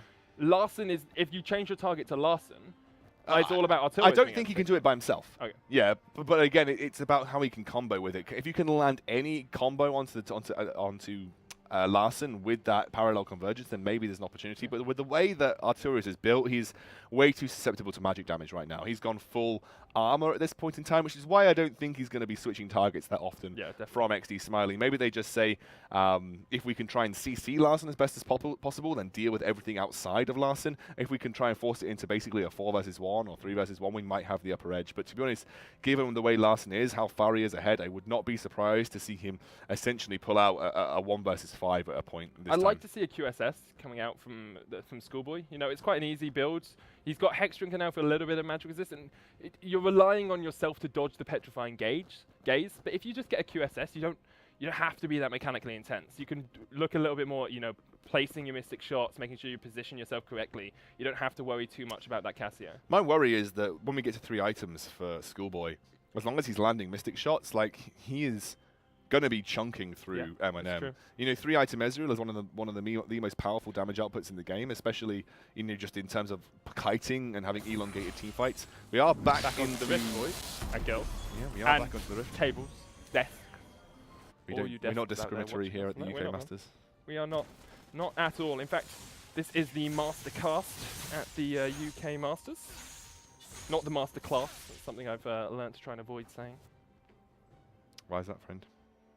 Some bad connotations, apparently. But anyway, 10 kills to 17 in favor of MNM at the moment. However, Perilous Void throughout this game have looked like they have the opportunity at times to turn it around. They are 4,000 gold down. They have Baron buff on their on their support and on their top laner, who is playing a pretty mean Echo thus far.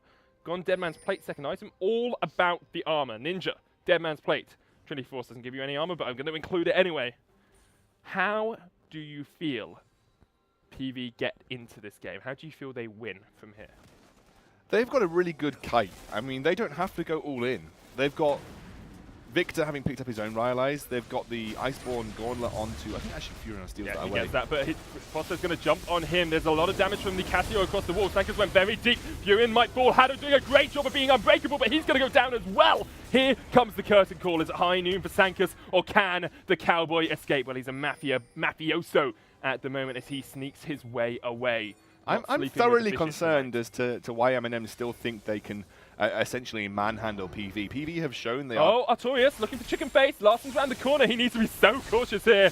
That's a very dead Artorias. You can see how little magic resist he has there. Yeah, I'm just still worried why MNM still think they're in a position where they can manhandle PV. PV have shown that they can go toe-to-toe with MNM in the best of situations. Prosper goes in onto Larsen. This could be his first death. Larsen's dead. No, Seraphs Great job. There's the Petrifying Gaze onto Schoolboy. The Deadly Flourish will catch out the Ezreal, but they take down the turret. Mr. Chickenface not there in time. Only Angel and Hado coming for the defense.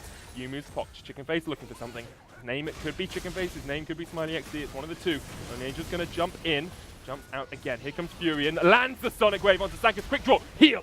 Sankas gets out. Now, there's the re-engage by the Alistar. They're not going to be able to do too much. Brad's going to get caught out here as well. Deadly Flourish onto him. Schoolboy needs to kite. He needs to kite for days. He's got the Iceborne Gauntlet though. Can he do it? Hado and Furion looking for the chase. Flashes away. Another Arcane Shift is up. Furion still looking for this. Has Safeguard into Sonic Wave in just a second. Sonic Wave doesn't connect. What was he goes doing? in though. Dragon Slash back. Schoolboy gets taken out by the Winter's Fight. He feels the ice cold. Sankas comes in with Artorias to clean up the kills. And now they're going to look to turn this one around. Artorias is going to jump in. Only Angel, Smiley, the targets for him. But here comes the turnaround once again by MNN. Artorias jumps back in. Not going to be enough. He's going to get taken out as well. And here comes the curtain call once again. Sankas dodge, dodge, dip, duck, weave and dodge. It's not enough.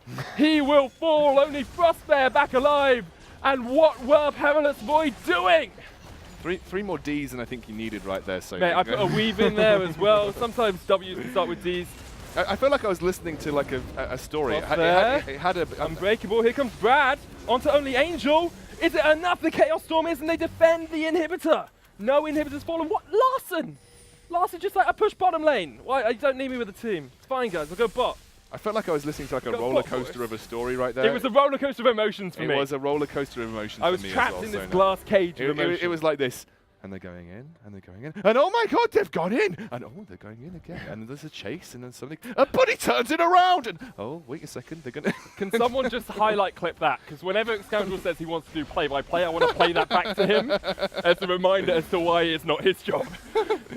I was trying to imitate you. It was a great little imitation. Sure it was. Anyway, Phantom Dancer finished on towards Sankas. He's 666. He's the number of the beast, and the beast they have to slay to get to the castle is MNM. They've broken the base. They have that inhibitor open if they can get there.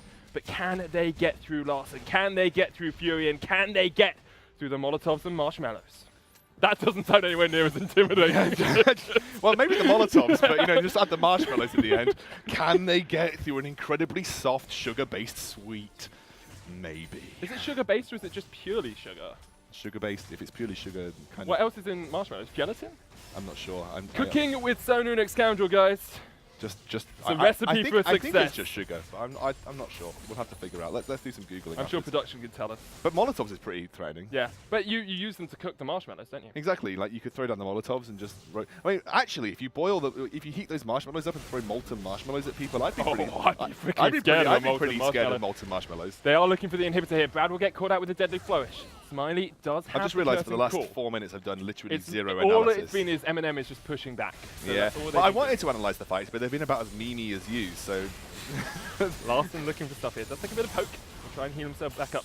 Deadly Flourish onto Prospect. Going to stop him engaging with that Miasma. Artorias trying to flank the side. The inhibitor's very, very low. It looks like they've given this one up. Furion's gone off towards the bottom side. Here comes Prospect onto Larson. They're all going to dive in onto the Catty who flashes. Takes out Brad. Brad is dead. Sanka's dead as well. Larson's so healthy with all of that Ceres, with all of the shield. Schoolboy needs to get himself away. Dodges the Winter's Bite. Good wallop from Only Angel. There's a Gnar. Artorias gets knocked back in. Only 2 members left alive here for PV. They lost their inhibitor. They lost a lot of lives as well, and Schoolboy is going to be made to pay. There comes Fury, and XD Smiley will pick up the kill. He's smiling now.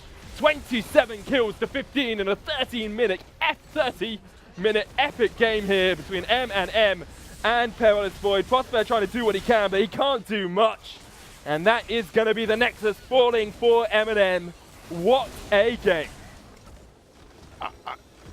I'm lost for words because for the most part, MNM did not play a great game, and Perilous Void played a fantastic game. Yeah. I mean, all credit to Perilous Void there, especially to Artorias and especially to their bot lane, and even to Sankas, who had that presence to really push onto the MNM bot lane, putting them quite far behind. But if I'm completely honest, this game was completely carried by Larson. Oh, yeah.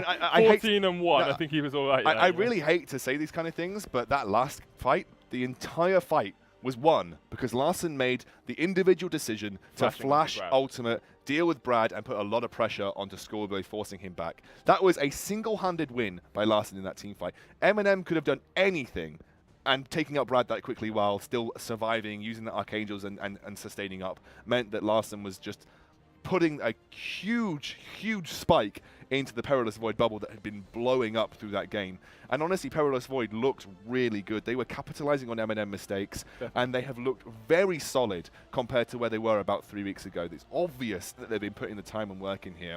M&M need to go back to the drawing board because, to be quite frank, given that everybody expected this to be a clean 2-0. Clean. I mean, it still could be a 2-0, but I'm talking about clean 2-0. You know, everybody expected this. M&M need to change something up because they are a team that has the pedigree and the caliber to be wiping most of the UK teams off the board. Unless it's just that UK teams have got up to M&M's level now. That remains to be seen because we haven't had enough games yet to see if that's truly the case, because M&M in the ESL Premiership about 4 weeks ago, M&M just wiped Perilous Void. The thing is, you have to think of it like this, you know, we always talk about the top place teams or the top 2 or 3 really struggling to improve because they're playing against, you know, you scrim against teams who are a little bit lower than you. They learn a lot more than you do. Totally. And it's really hard to actually improve. If you're M&M, you need to have a good manager, a good coach. I don't actually know who their manager or coach is at the moment. M&M is Frozen Dawn's the coach. Is he actually the coach? Yeah, Frozen. Okay, so he needs to be getting scrims against teams like Oahen. He needs to be getting scrims against, you know, or challenger teams. Challenger and getting scrims against teams who are high level, who are better than them. I think and that's how you improve. To be frank, I think they do, because I know XL get a lot of scrims against sort of high-level European teams as well. But you're right. You know, UK teams at the bottom, they scrim against the UK teams at the top, and they learn a lot. And to be honest, what I've been seeing from the lower-level teams, like even Synergy's Angels, who people just wrote off completely coming in, pick up a win. Yeah, I mean, okay, right. I wrote off completely coming into the UK Masters. They got a win against Sensei, and that was a game I would never have predicted that. UK players in general are just getting better. You might say the level, I mean, people are probably going to say horrible things and say that actually the level of UK games has decreased, but that's not true. The UK players are still just as good as as they were. And maybe, you know, some individual people haven't been playing as much as whatever, but to be honest, all of those UK players are still just as good. It's the fact that everybody in the UK is stepping up. That's why it's making it look worse, because you're getting into more of a brawly solo queue aspect, because people are genuinely just being better matched up against each other. Well, that game wasn't macro orientated. That game was very brawly. I have to there was good macro play from Perilous Void at points. But the rest of it was very solo QS. No, totally. It was very brawl oriented. But that's good, because if you can drag a team that is supposed to be much better than you into a solo queue sort of mentality, and you win fights against them, that's showing you that you have improved to a degree, that your team fights and the way you're playing it, your vision control, your catches, your exploitation of mistakes is getting better. Definitely. So I don't want us to look at this as like that people are getting worse. It's that the UK scene in general is just getting better, and that's good. Any result like this, even though it's close, and even if the result didn't go Perilous Void's way, you're still at a point where the UK scene in general looks like individually and lower level teams are just improving. That they are. We're going to take a quick 2-minute break before we get into the second game of this best of 2 between Molotovs and Marshmallows and Perilous Void. Make sure you stay tuned, guys.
Welcome back to the final game of the second day of the second week of the UK Masters. I am Scoundrel. I am joined. Sounds like something Gandalf would say. I'm Stoner, by the way. Yeah. Like, look for me on the second day of the second week of the UK Masters. On the final game, look to the nose. Yeah, well, there you go. My nose is a calling point for all UK teams. It's like Mount Vesuvius, mate. You've mentioned that Yeah, one. people Thank used you. to use it as a locational landmark. People use your nose as As a UK it's the esports location, locational it's the landmark. location of the best colour caster I know. Thanks, buddy. That's sweet. Yeah. You're an all right play-by-play. Thanks, man. Right, now let's get down to business because we are ready to get into picks and bans between our second game between MNM and Perilous Void. We are straight in.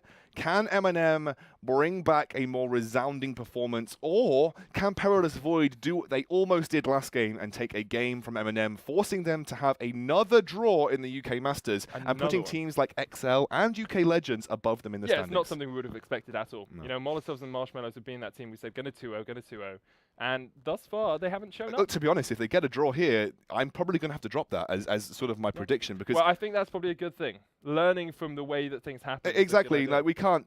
There's only so much that past reputation will get you. At the end of the day, it's down to current results. Now they performed well during the ESL Premiership. They looked weak to XL, but they still came out on top 2-1. If MNM are struggling against the likes of Perilous Void, and I'm not trying to say that in any mean respect, then maybe we need to reassess where they stand in terms of. In terms of their ability to match up against teams that like Perilous Void, who actually probably are stepping up in my estimation. Oh, definitely. I think like if MNM, even if they take this 2-0, if this next match is like the first match, I have to say, I'd be looking at teams like XL and TCA to take games off them. Or maybe I think genuinely XL I think would 2-0 them at the moment. I think the way XL are playing versus MNM, I genuinely think XL would take games off MNM, probably take the series. So Karma and Jace have been banned out here by MNM, Nidalee and Syndra for Perilous Void. Remaining bans, you're looking at some of the more common ones here. Caitlyn, Graves might be taken off the cards. You've still got Elise, you've still got Zac, you've still got some pretty powerful picks for both of these teams. So, although we haven't seen too much back, I wouldn't be surprised if we see a Cassio ban, in all honesty, because not many champions in mid lane can do what Cassio does to the degree that she does it as they get later on. Cassio, as soon as she gets ahead of you, is just way too darn strong for you to actually. Sona's just dressing me, guys. Sorry about this. That's what I'm here for. No one can see us. You realise? Yeah, I know. That's why I'm just. You were just sort of slowing down in your speech, and I just wanted to let them know. Sometimes you have to intonate. You have to provide a little bit of flow to the way that you're talking, because most of the time when I say things, I don't actually know how the sentence is going to end when I start it. Nor do I, buddy. Rise is the ban here. It's going to be Kennen as well. Only Angel locking that one down for MNM, trying to bring some electricity to the top lane.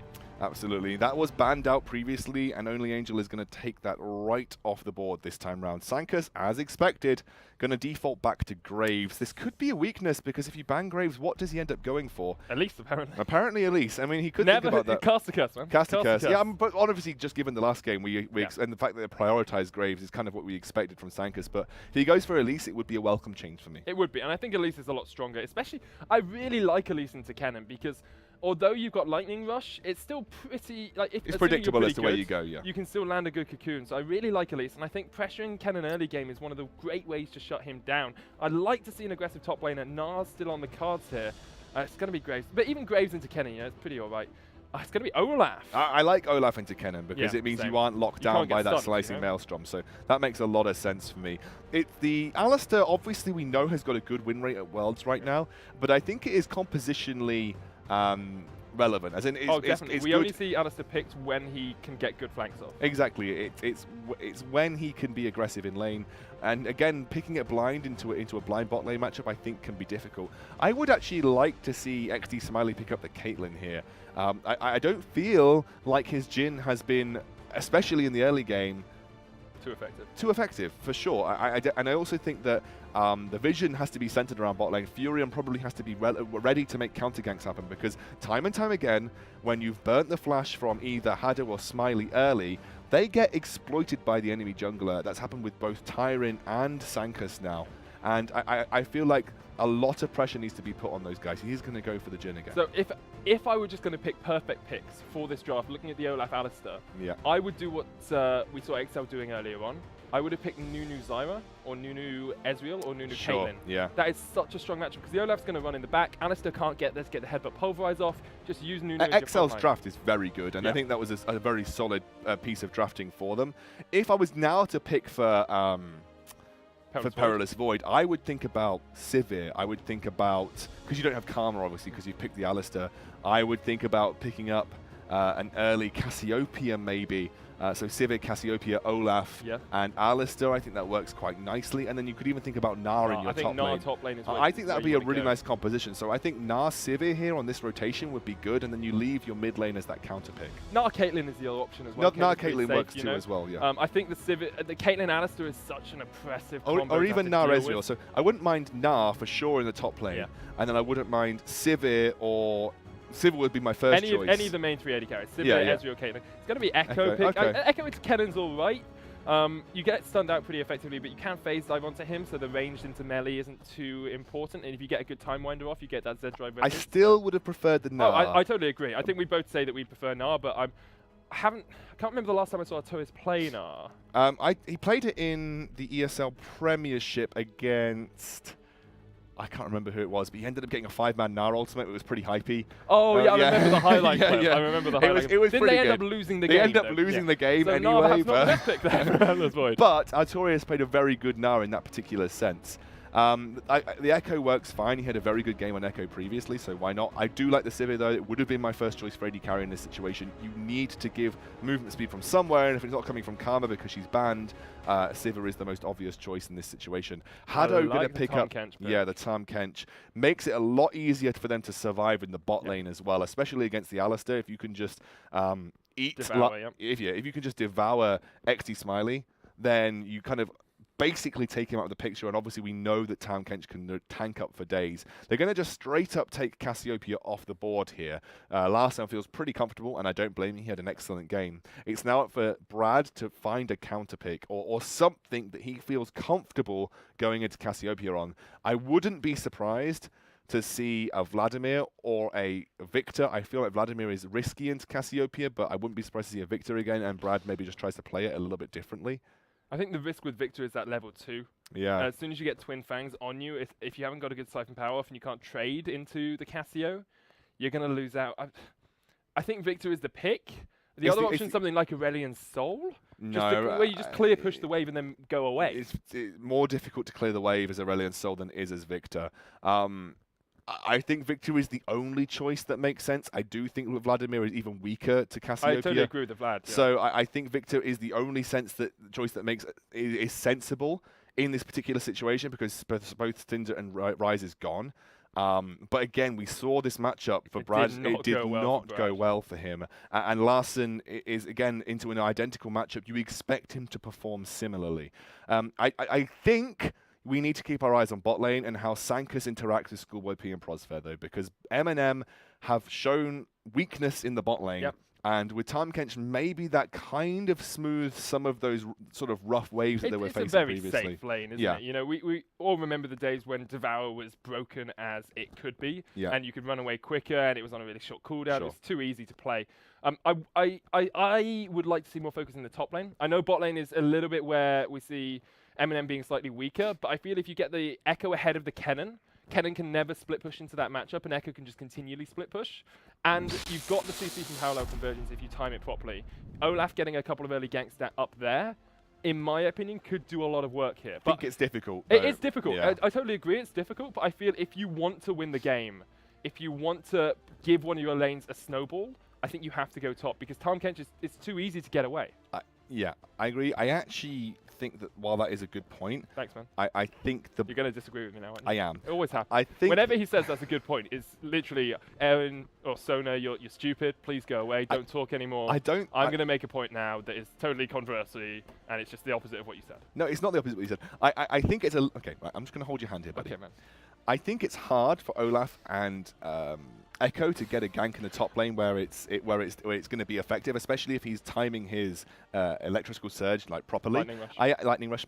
I think that Olaf is going to have a better impact trying to just put pressure on Larssen, whether he gets summoner spells or whatever. As long as you can keep Brad safe, like the biggest loss for Perilous Void, the only reason they lost that last game was because of Larssen. So either you just come in, it doesn't matter if you get killed, it doesn't matter whatever.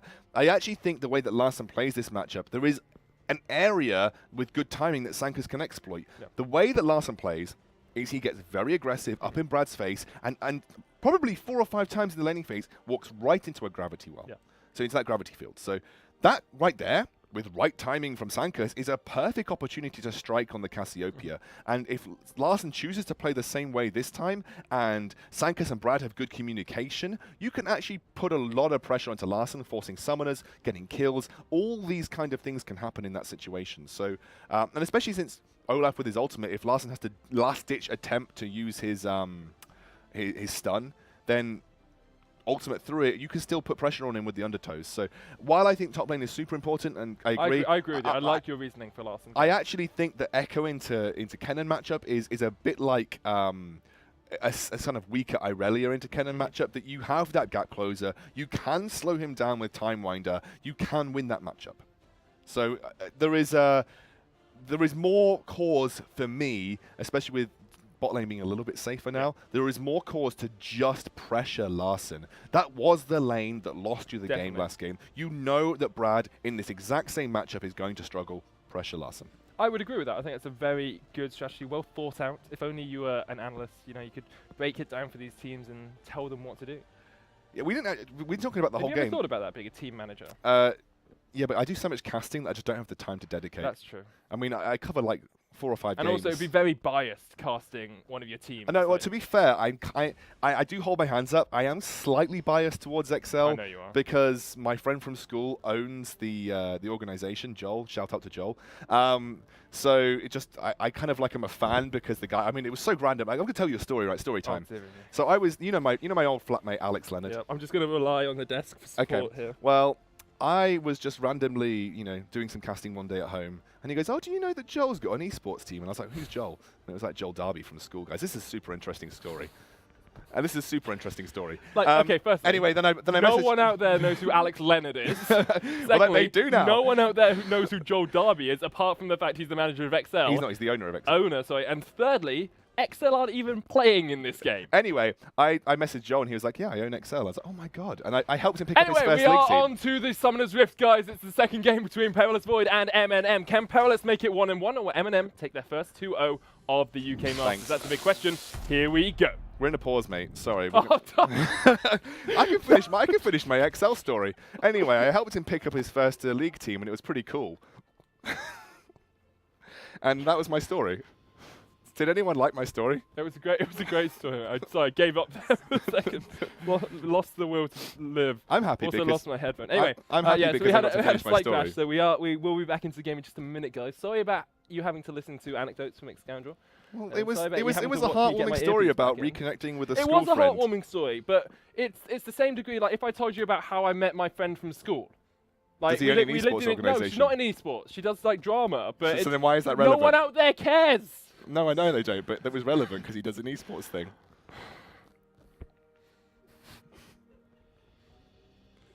Anyway, it looks like he's back into the game. So the question I think here is, So right, mate, rely on the desk for comfort. The desk will give you comfort. Here, rely on the desk. Rely on the desk. So we're back into the game, guys. Onto the Summoner's Rift once again. It's 1-0 to MNM over Perilous Void. Please don't let there be a pause at the end of this. Right. I'm ready. I just want to say there's quite a funny joke in chat. Artorius said, "Oh, Larssen, were you just BMing, or is there a reason you didn't buy boots last game?" Hey, Lamau. Hey, Lamau. Anyway. Cassio can't get boots. Twin Fangs going to do some work onto Brad here. That's the problem. You trade into him, and Larssen's just like, "Oh, all right, I'll just chuck some Twin Fangs at your face, mate." Pretty painful. You need the anti-venom, and at the moment, Brad does not have it. He needs to get inventing. I know. Invent some anti-venom, man. I've got another story. Oh, I'm joking. I don't actually have any more stories. and on that day, Sona lost the will to live. I'm sorry. I don't actually have any more stories. Do you have a story, Sona? Do you have a story you want to tell chat? Yep. I have a story all about how one day my life got flipped, turned upside down. You started shooting I'd like words to take a minute. in Just, EJL. mate, you just stand right there. I'll tell you how I became the prince of a town called Summoner's Rift. It was close. I mean, I like that. That was good. I've never been the prince of Summoner's Rift. I think that's understandable by my Elo. Do you want to hear the story of how me and Sona met? No, I want to hear the story of how they're going to take the Grump. And actually, we're going to see Artorias putting some pressure up there. Let's go and have a look. Time Wider came out, didn't steal it away for you, and does take some pain. I was getting a little bit excited. I thought he almost stole that away there. Well, if only our observers had been slightly quicker on the trigger, we would have seen it a bit speedier, but not quite able to. Shout out to Derry Desert Holt. Yep, Derry Desert Holt. If you all want to direct your flim-flams, your flame at Desert on Twitter, he deserves it. Trust me. Now, bottom lane, Prosper's going to take some pain. Schoolboy and Haddock. This is the thing with Haddock. You know, you've got that tongue lash. You can do a huge amount of pressure. You can devour minions and spit them out of the enemy's face if you want to. Schoolboy's going to take some pain once again into the bouncing grenade. Finally, Eminem's bot lane starting to show a little bit of dominance, which is something that has been an issue for them. Brad still level 1. Larssen is level 2. He's going to just keep him so far away from the minions right now. He's stopping him from getting level 2 because he knows he has that serious trade potential at this point in time. That's really good from Larssen. Schoolboy P, taken very low, has now been forced to pop his potion. That he has a bit of a lead already, you know, 10 CS to 3. Smiley XD over Schoolboy P. Schoolboy P does have Ricochet to farm up the waves. We'll have the spell shield as well pretty soon, so can't keep himself a little bit safer. Has Prosper as that front line, but it seems like you just have to pick a lane each game for Eminem, and that lane is going to be the lane that is dominant and wins out. Yeah, for sure. I'm just browsing all of your interactions on Twitter right now, guys, as we go through these early phases. Sona, unfortunately, is tweeting about me and saying, someone save him. I don't know why he'd want to be saved from me. I'm an amazing companion to have. Haddock takes a bit of damage. Prosper will get lick a tongue in the face, Mr. Chicken Face. Smiley XD, as he is better known, takes some pain in response. Haddock's going to step forward, but Schoolboy P has a bit of time to do some free damage. Actually, Haddock taking grasp of the Undying on the very interesting. Here comes Furion, though. He does going to try and get onto Prosper, who does have the flash. Will flash away. He'll used as well. So 2 summoners just for a Sonic Wave Resonating Strike combination from Furion. This makes a lot of sense for me from Furion to put pressure on the bot lane, but look at Sankas. Only Angels is going to chuck an electric Suriken. Here comes Artorias. Only Angels going to step forward. Great flash away. Actually dodged the parallel convergence absolutely perfectly as well. Miasma comes down in the middle lane. Brad, it's just so much pain from Larssen, and once again, Larsen's going to be given blue here. Yeah, for sure. Oh, no, because Sankas is going for it. Is he going to get that before They Furion pinged him. They pinged him. They know he must be around here. Lee's going to come around the corner. There is the Wolf Spirit as well. Maybe Perilous Void here can deny this from Larssen. I think that would be super important. That's them. a massively important little trade that could happen between Furion and Sankas at this point in time. I really think if that blue buff gets denied, there is going to be serious relief for Brad in that mid lane. That'll be really important because he is just consistently getting bullied out here. XD Smiley and Haddo are starting to struggle against Schoolboy P here, but there is a massive CS advantage opening up for XD Smiley because of that early aggression. So it's just that Schoolboy P has managed to sustain up with the Alistar and obviously getting that mana back with the spell shield too. So actually, Furion's really delayed his blue buff here. He went for the Scuttle Crab instead. Means they might be able to give it across towards Larssen. We do have another pause coming out. So Xscandal, why don't you tell everyone the story about how we met? Oh, you're letting me tell the story? Yeah, go ahead, man.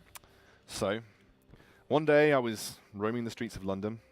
I was kind of lost, you know, in my life and also at the time, actually geographically lost. And I saw We're back into the game. Summoner's Rift, guys. I saw this star back onto the Summoner's Rift in the sky. Eminem versus Perilous Void. It's 1-0 to Eminem. And it was Sona's They've face. got 7 and I knew from that moment forward that he was the man for me. And then we went to a company called EGL, and we had great times. That we did. And now here we are, telling stories on stream. So CS advantage in the top lane, mid lane, and bottom lane for M&M. They are already quite dominant in this game. 10 in the top, 14 in, well, 15 now in the mid, and 15 in the bottom lane. Big leads. So actually, do you know what? I really want to break down these compositions because we were memeing and telling stories so much, or rather I was just telling stories so much. I didn't really get to talk about what these compositions are designed to do. I apologize if you wanted a normal end to the stream. I've kind of ruined that for everybody. So you've got essentially a very good peel composition, but a very good engage composition as well. So there's kind of this double-edged sword coming out for MNM. If they want to make an engage happen with XD Smiley, you follow up very nicely with Furion isolating someone, and also Only Angel running in with that slicing Maelstrom. Larssen, with the Rylai's, can then chase down while people are locked up with that CC, and you probably pick off a few kills. But you can also run it the other way round. You can also run it as a peel composition. Should that Sivir ultimate come out, you can isolate... Well, Kennen basically isolates everybody from Olaf anyway, if only temporarily. And then you can try and focus your kills onto the Olaf and then try and turn things around. Whereas, obviously, with the Sivir, with Artorias and Sanka, it's a heavy dive composition coming out from Perilous Void. They have to make sure that they can get around all of the sort of teamfight control coming out from MNM this time round. I have to feel like Perilous Void seem to be a team that put a lot of energy into the last game and are lacking slightly in this game. They haven't made those early game plays we saw them do last time. They haven't had that early game pressure, and perhaps it's because Sankas is playing, Olaf, who's not quite as strong early on as that. Graves needs to really hit that level 6, get some items under his belt. However, Smiley XD's gone back. He's picked up a serrated Dirk for himself. We haven't seen either of the mid laners back here yet, but Larsen's still absolutely miles ahead. 20 CS at this point. Brad is actually... no, Brad hasn't backed you, right? No, he hasn't backed either, but he has got... yellow Hex Core. Yes, he has got a 20 CS lead, like he said, over his opponent laner. So Larssen, again, just really putting pressure here. Hasn't yet seen him walk into things like Gravity Wells, and it doesn't look like Sankas has decided to put any pressure on the mid lane whatsoever. Well, I don't even... apart from that top lane gank, which, in the next 1 minute will have very little effect because only Angel will have his flashback. Yeah, I'm not really much from either jungler. Furion tried to position around mid for a little bit, but didn't get much out of it. They managed to burn a flash out of Prods for early on, but that's going to be back up in the next 20 seconds or so. So, again, like you said, it's been a slightly slow game from both junglers thus far. You think at level 6 that Furion probably comes in and has a little bit more impact, potentially just in terms of getting someone in a gank, but we'll have to see what Furion decides to do in that particular situation. Looks like XD Smiley is by himself, just trying to freeze the wave as best possible. Haddo's getting some vision control around the river, which makes sense. It is a Mountain Drake first, so very powerful dragon to be able to pick up. In my opinion, probably the second most powerful after Infernals. The longer that this goes toe-to-toe in terms of just straight-up lanes without items, the worse it is for Brad. The more CS advantage that Larsen's going to get. He's actually going to take this opportunity to say, I probably should just go get my tier, because the earlier I stack that up, the better. You don't want to stay in lane forever as Cassiopeia. You do want to get that tier early as possible. Giant spell. Oh, no. That's the Larssen I know and love. Needlessly large rod and the ruby crystal. I would not be surprised to see a Hextech upgrade and maybe even just a null magic mantle. Artorias is going to jump in. Posfair's going to take some damage in the bottom lane. Artorias takes a bit more from Only Angel than he gives in response. Only Angel with that Hextech Gunblade already starting to burst through. Even with a Negatron Cloak finished on Artorias, he's not in the best of positions on this Echo. No, for sure. There's a lot of sort of basic... weapon basic damage coming out, just attack damage coming out from Only Angel on the Kennen with the Doran's blades. So, you have to realize that is a thing you have to be aware of too. Also, like we said, that is going to be the null magic mantle and the Hex. In the lane as well. Sorry, what's that? Sorry. Look at where Brad's standing in the lane.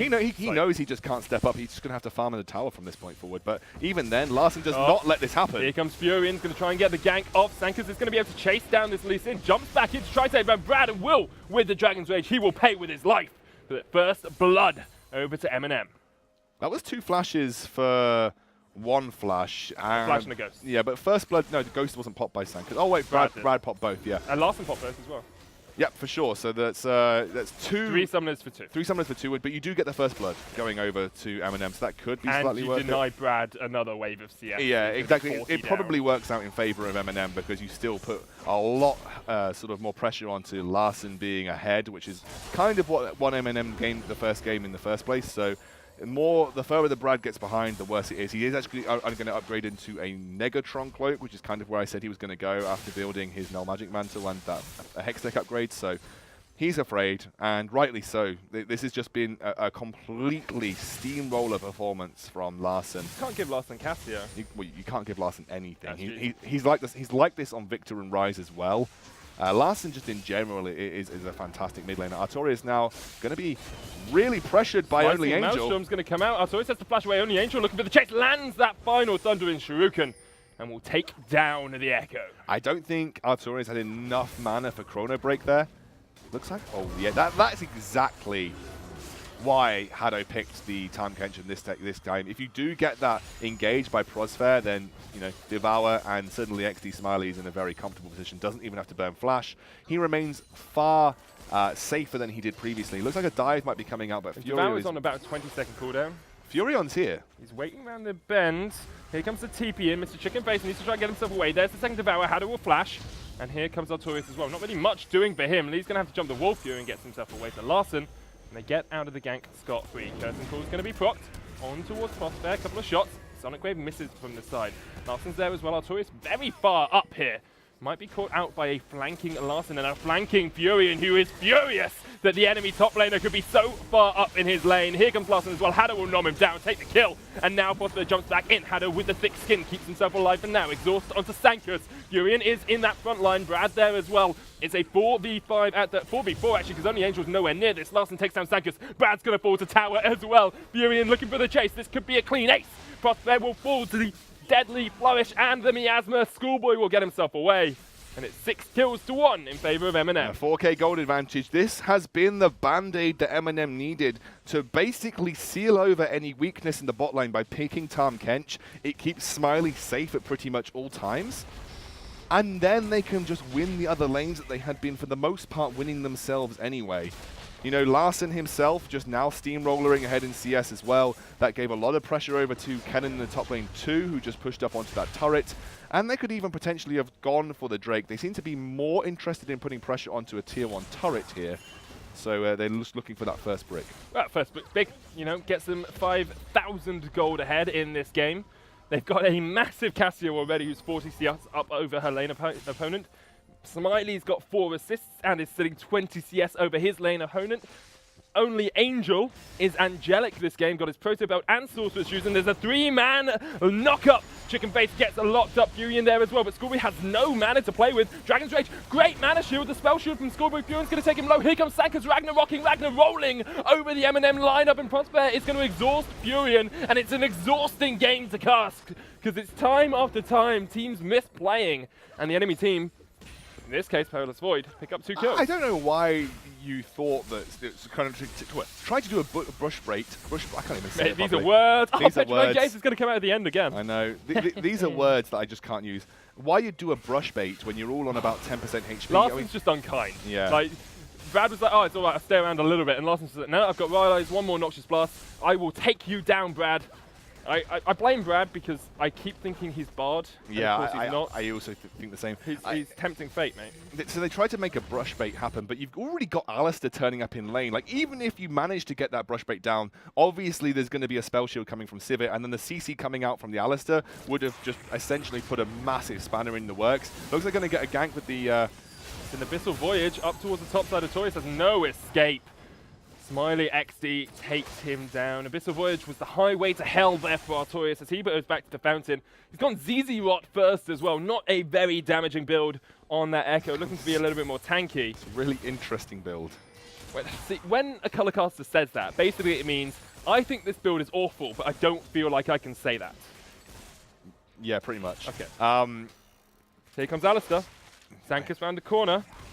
Schoolboy's on his way. There's the Unbreakable Will. Mr. Chicken Face gets knocked in. Good Devour. Hado gets locked up. The axe does not connect. Second axe will. But look at the duration on the Devour. Smiley XD gets out scot-free. Not because he positioned well, but rather because Hado was there to save him. Brad has no place to go except to flash across the wall. Sonic Wave's going to connect, but not onto the target he wants. However, even with the Chaos Storm, Furion will be able to take him down. Prosfair going to take up 2 shots. The third shot catches him mid-jump.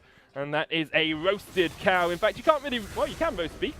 Quite delicious for a Sunday snack. Sankus going to try and get in there with the Ragnaros. He needs to try and get away from Larssen and Fury, and he should be able to chase him down. 1 more Noxious Blast. Double Twin Fangs. Actually gets taken out by the kick. Just shows if you want to beat a Viking, all you need is a snake and a ninja. Or a monk. Easy enough win for you there, guys. Anyway, so...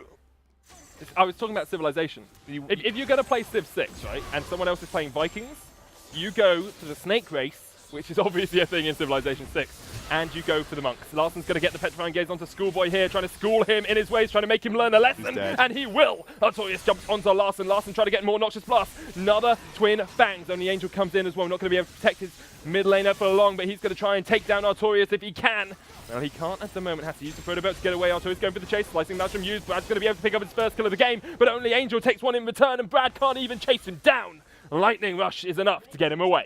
MNM stepping up to the plate this time round. Like I said, they found their weakness, they smoothed it over with something that made the ride in the bot lane a lot easier, and obviously they just let that matchup that had been so painful for Brad play itself out once more. It's a massive CS advantage for Larsson. He's outplayed over and over again, and Furion has been more impactful on the map this time round, been looking for ganks, counter-ganking a lot better. Vision control from MNM has been good too. This is just a much better set of games coming through. Just like time after time though, and it's lane after lane as well. You know, top lane's 40 CS up in a couple of kills. Jungle is 4 kills to 3 kills with a couple of assists as well. Mid lane is 40 CS and 4 kills. Bottom lane is 2 kills and 30 CS. Support is 13 CS up. Damn, It's huge. I couldn't read Sona, but thank you. Sometimes you just have to emphasize the importance of leads, because it hasn't just been Larsson this game. No. Every lane has won. No, but a lot of it has been facilitated Abyssal by Voyage. Larsson. Sankus going to go to Valhalla pretty soon. He's going to be supping on wine with Thor tonight as he goes back to the Fanzing. Supping's a great word. Oh, Smitey XD mispositions totally. No time to save you today. Not going to be able to get away from those 3 members of Perilous Void. Still looking for stuff out of this. Larsson going for the chase. There's the Ghost on the hunt used. There's the Gravity Field as well. And they do manage to disengage. I think this has been a situation where, again, XD Smiley without Haddo has found it difficult. Schoolboy's they're trying still to going sidestep. for Furion's going for the chase. There's the Tempest Cripple. There's the Sonic Wave. Going to be able to chase across. Schoolboy uses a good spell shield. Larsson is in the front line. Here comes the TP in as well. Chaos Storm is down. Teleport coming in. Petrifying Gaze not going to connect. Can Artorias get onto this backline? No, not for the moment. Brad looking for something out of this, but at the moment, all Perilous Void need to do is get out of this fight. They need to stop trying to chase MNM at their own game. Again, that's a chase that I don't think MNM needed to make. I actually think they could have been better placed, having forced them out towards the Rift Herald area, just taking the Dragon. That was a free opportunity with the Cassiopeia and Furion to go straight for Dragon. There was no need to chase kills in that particular situation. These are the kind of plays that sometimes put MNM behind. That they are. MNM, as you said last game, can be a little bit over cocky, and that's exactly what happened there with Larsson. Just stepped way too far forward. Now Haddo not in a good position, got to flash the wall. That's a flash on your Tahm Kench, which is bigger than flashes on other supports as well. Schoolboy, whoa, holy moly! Only Angel praying to the gods of the Summoner's Rift to take down that AD carry. It worked out well for him. Artorias is going for the chase, but only Angel still pretty big here. Prosper's looking for something. He's looking for the kill, and he'll take that one for himself. Eat him down. Now Brad is the target of the Curtain Core. Furion coming in as well. I don't know what Brad can do here. Got caught in the Sonic Wave. Did get the Resonating Strike as well, but Deadly Flourish is enough, and Brad has fallen for the 5th time We're just game. descending into solo queue play again, where kills are picked off here and there. It's not vision control, it's not macro play, it's guys just saying, I'm ahead of you, I'm going to try and kill Exactly, it's just picking, you know, someone who's so far behind, just abusing the fact that they are so far behind and trying to essentially pick people off by one by one. You know, I think that Dragon would have been a far better call for MNM earlier it's on. A Mountain Drake. Exactly, and that's pretty important to their siege. You know, with a Jhin, the more damage you get to towers, the better it is for you, because you do sometimes have that limited time to siege. Larsson's actually going to go towards the bot lane. That's a big point of their team fight, kind of just isolated down there in the bot. We are going to see only Angel go toe-to-toe with Artorias, who doesn't really have much mana, so... And doesn't have much damage either. He has got Mercury Treads and ZZ Rot with a Dark Seal. Artorias trying to trade into this one. We'll be able to get away. Only Angel made a smart play. You know, he didn't have vision of that jungle. He couldn't go too far into it. And he was like, no, I'm going to back away. I'm not going to go for the kill. That's far better. And also the fact that he's gone for Void Staff early on because of the fact that Artorias has basically prioritized magic resistance. I guess this build, I was talking about it not being amazing.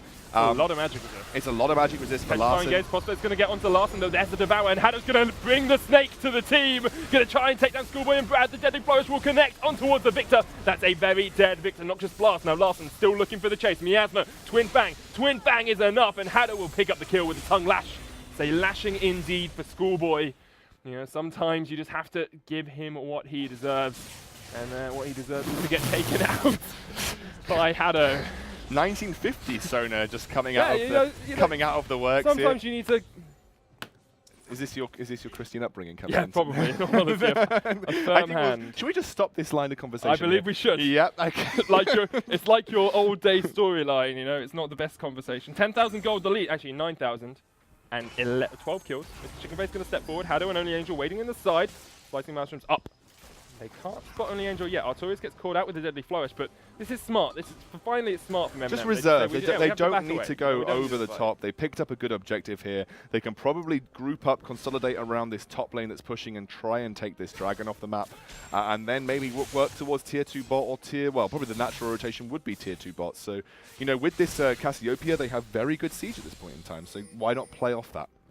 That they do, it's working incredibly well for them. I totally agree with you, they should have taken the Drake a long time ago, and the Angel's going to get caught up. Larssen there as well, and the Angel jumps in there with the Proto Belt and will melt through Brad. Now Sanka's the target, he almost gets the cannon, but not quite enough damage on him. Crossbear, the final one, Deadly Flourish, will help Furion take him down. Schoolboy does get a snipe, but he's going to get sniped out with the Curtain Call. One shot connects, not the second or the third. Larssen still looking for the chase with the Twin Fangs. So tanky with that Rylai's as well, will die the tower, will take himself his 7th kill of the game. He's 7-10. On this Cassio. He has been a playmaker and a game breaker here for M&M. It has been indeed. And looks like they are going to be able to steal away this blue buff. Now it's just, I feel, a matter of time for Larssen and for the rest of the squad to be able to rotate round, take towers and end the game. It's almost like a foregone conclusion at this point in time. They are just at that point where even if practically everybody from M&M died, Larssen is still in that position where he can probably single-handedly carry. XD Smiley taking that forward position against the Alistar hasn't worked for him well so far. Larssen sitting on 1,700 gold and there's 1,500 on Furion as well. So this is the perfect time to take a fight if you are Perilous Void. They try and jump in, but they're not able to take Larssen down. And now we will see M&M just backing away, getting their items, and then being able to get back into the next fight. I expect a Seraphs to come out from Larssen. I think, you know, you can build around Druins. You're kind of building all over the place for Furion. He's got Serrated Dirk, Hex Drinker, Warriors, and then a Giant's Belt. So a little bit of everything is all you need on Lee Sin. Looks like he's going to jump back in here on towards Sankus. Crossbear there as well. Hado trying to get Furion. That was quite... Spits him out, double flash across the wall, but Schoolboy will be able to get the chase. Crit on towards Furion, gets the kill for him. And they do manage to pick up one. Once again, it's M&M overstaying ever so slightly. Artorias going to get onto Only Angel, who hadn't spotted the ZZ Rot there. But Smiley XD is just around the bend. Deadly Flourish picks him up. One more also is enough. Smiley XD starting to kick off a little bit, really. No, absolutely. I actually don't know why Artorias thinks he can duel Only Angel with the fact that Only Angel has got a Void Staff and a Hextech Proto Belt. I guess it's the fact that he thinks if he locks him up in CC, he's Artorias has ZZ Rot. Yeah, the strongest item in the game. Absolutely. Going to force the ultimate out of Schoolboy P. Actually, XD Smiley just doing way too much damage to Prosper at this point in time. Sankus will tank it up. Here comes the slicing Maelstrom though, and Sankus won't tank it up enough. Wow. Gets melted off the face of the Summoner's Rift. Absolutely destroyed by Only Angel and by Mr. Chicken Face. That does not sound great. Destroyed by Mr. Chicken Face. It's one of those mind game things, you know, when the enemy is like, Mr. Chicken Face has slain you. It's like, oh, well, that's just, it's even more demoralizing to know you were beaten. It's like being beaten by someone called Fluffy Bunnies. Yeah, for sure. Or Shaco Only. Shaco Only? What do you mean Rory from? Yes, I do. Baron is the call here for M&M. They're looking to try and start to close out this game. They're huge amounts ahead. There is the opportunity for a steal, Are we going to have a C9 Brad special? Furion jumps across the wall. Dragon's Race tried to get in. Deadly Flourish is going to miss. There's no jungler in the midst. The cannon gets it. That was so close. Furion not able to smite it. That's a Furion special right there. Yeah, he jumps out of the pit when you're about to smite. He jumps out of the pit when he's about to smite. Larssen with an uncharacteristic bad ultimate. Where he's still going to be able to chase down Artorias. Good chrono break back in by Artorias. Not going to be enough. Prospect jumps in onto Larssen. Furion going to take some pain here. Can they turn around this fight? No. Is the answer for now. Sankus looking for Hado. Should be able to get the Reckless swing down. They will take down the Tarn, but Mr. Chicken Face, Smiley XD from the side. Brad is going to get chased out by Mr. Chicken Face. Deadly Flourish to close it out. It's a double, it's an ace, it's 31-10, and it's M&M with Baron buff pushing for the win. Wham bam, thank you ma'am. Mook Chicken Face will have... What's that, sorry? Mr. Chicken Face just flashed Yumu's. Yeah. It's just Smiley XD being Smiley XD. It's just Smiley being XD being Smiley XD, but I'll tell you what, M&M will having a side of marshmallows tonight because this has been a resounding second game performance from them. They really managed to boot things back into gear, and it means they should, without failing a miracle coming from Perilous Void, walk out with 4 points in the standings of the UK Masters. They've got a draw from last week with Sensei. They should pick up 3 from this best of 2 with Perilous Void. So Perilous Void, I think, you know, they had a very stellar first game performance. I think they may wander back to draft phase and think, why didn't they pick Gnar? I don't know how impactful it would have been. I feel like MNM were just on a mission to prove that they could beat a team like Perilous Void in sort of convincing fashion. But I genuinely think Gnar would have been more applicable. Probably would have had a better time versus Kennen and might have been more useful in a team fight situation. I think you also need to wonder how you're going to help Brad out. I think he needs some specific coaching, or you need to look at giving him different champs that fit his playstyle a little bit better. No, I totally agree. I think it might be just versus someone like Larssen, but I have... Oh boy. Yeah, he's dead. That's an error from him. He's going to get taken out. They're going to look for more of the fight. I'll let you talk in a second. Excoundrel Prosper's going to fall as well. And this should be the game for MNM. I just think it's Brad in particular has been okay versus mid laners that are on his level, but you know, compared to other mid laners of his level, he's one of the mid laners that I feel has struggled against the likes of Smiley, Kadril, all those types of mid laners who are kind of at that challenger level just above the Diamond 1. Yep. I feel like this has been a problem for Brad. I mean, we could talk about what's happening here, but... Well, we're going to in just about now, because they're going to take the Nexus in a second. They will chase off Artorias down towards the bottom side. Only Angel not able to land the Thundering Shuriken at the end. Artorias will stop them, but here are the Nexus turrets falling. It's going to be MNM taking this 2-0. Hado will swallow up Smiley XD, who's had a much better performance this game. Prosper's looking for the engage. They're trying to hold out. Perilous Void with the last stand, where it looks like they might be the last men standing as well. Sanka's trying to get on towards Smiley XD, but he gets smoked off the face of the Summoner's Rift, and now Artorias and Prosper are in for a world of hurt. Prosper's dead. Brad finally respawns, but there are super minions pushing on his Nexus. They have the Baron buff as well. Furion jumps in. Brad takes a bunch of pain from the Lee Sin, and now the Nexus is the focus. MNM will take the game. They'll take the series 2-0 versus the side of Perilous Void as well. I keep talking because they've decided they don't actually want to win. Eventually, here we go, Curtain Call. Well, it's curtains for Perilous Void as they lose 0-2 to MNM. Yeah, it was a much better performance coming out from MNM in that game. 27-minute victory. Honestly, Perilous Void didn't look, like you said, they looked like they'd run out of gas after that first game performance. Again, I think, like you said, and like we've mentioned, the big weak link was Brad. He has struggled against these top-tier mid laners. They need to find a pick for him that can just go toe-to-toe with other champions. Yeah. Or they need to find a way of supporting him better in that mid lane. He is a Diamond 1 mid laner. He is no, you know, slouch, for instance, but he's struggling against people like Kadril, like Larssen, anybody that seems to just be up on that next level. Next tier, yeah. It has been something that Brad has struggled with, so they need to find a way of supporting him better, or finding a draft strategy that works around his pick choices that much better as well. All right, credit to MNM, they take it 2-0. The first game against Perilous Void a little bit closer than the second, and you have to look at Perilous Void and say, if they play like that first game, they will be taking wins off some of these top-tier teams. There's a little bit more macro play, maybe slightly different itemization across the board, and a slightly different draft, and they will be definitely a team. I mean, I feel really bad because I talked about how everything seems to be stepping up, but that was kind of like a decimating victory for Eminem. But the performance in the first game doesn't draw away from the fact that Perilous Void, when they're on their on game, can really take a game to an almost competitive level with teams like Eminem, which 6 months ago you would have said never would have happened. So, you know, it is that to coin a phrase that has become a meme, the gap is closing. Albeit it might not be as big as a gap as the West versus Koreans, but the UK esports gap is just beginning to close. And, you know, there are people stepping up and bridging that gap. XL Esports are a big example of that. 6 months ago, that you would have given them no hope chance against teams like MNM, but they've managed to bridge that gap. Definitely. And hopefully we see more teams to do it because it's just healthy for us. It's one of those things, if you played XL versus that MNM, I'd say it's probably about a 50-50 chance that XL are able to take the win in the end. But we will have to wait and see, because that's it for us from this week of the UK Masters. I've been Sona. This has been the wonderful Excoundrel. Even though I hate him sometimes, I love him all the time. Thank you very much for watching, guys. Make sure you join us on Friday for the UK Masters Hearthstone, and next Monday and Tuesday as well for the UK Masters League. We'll be back then. Stay tuned.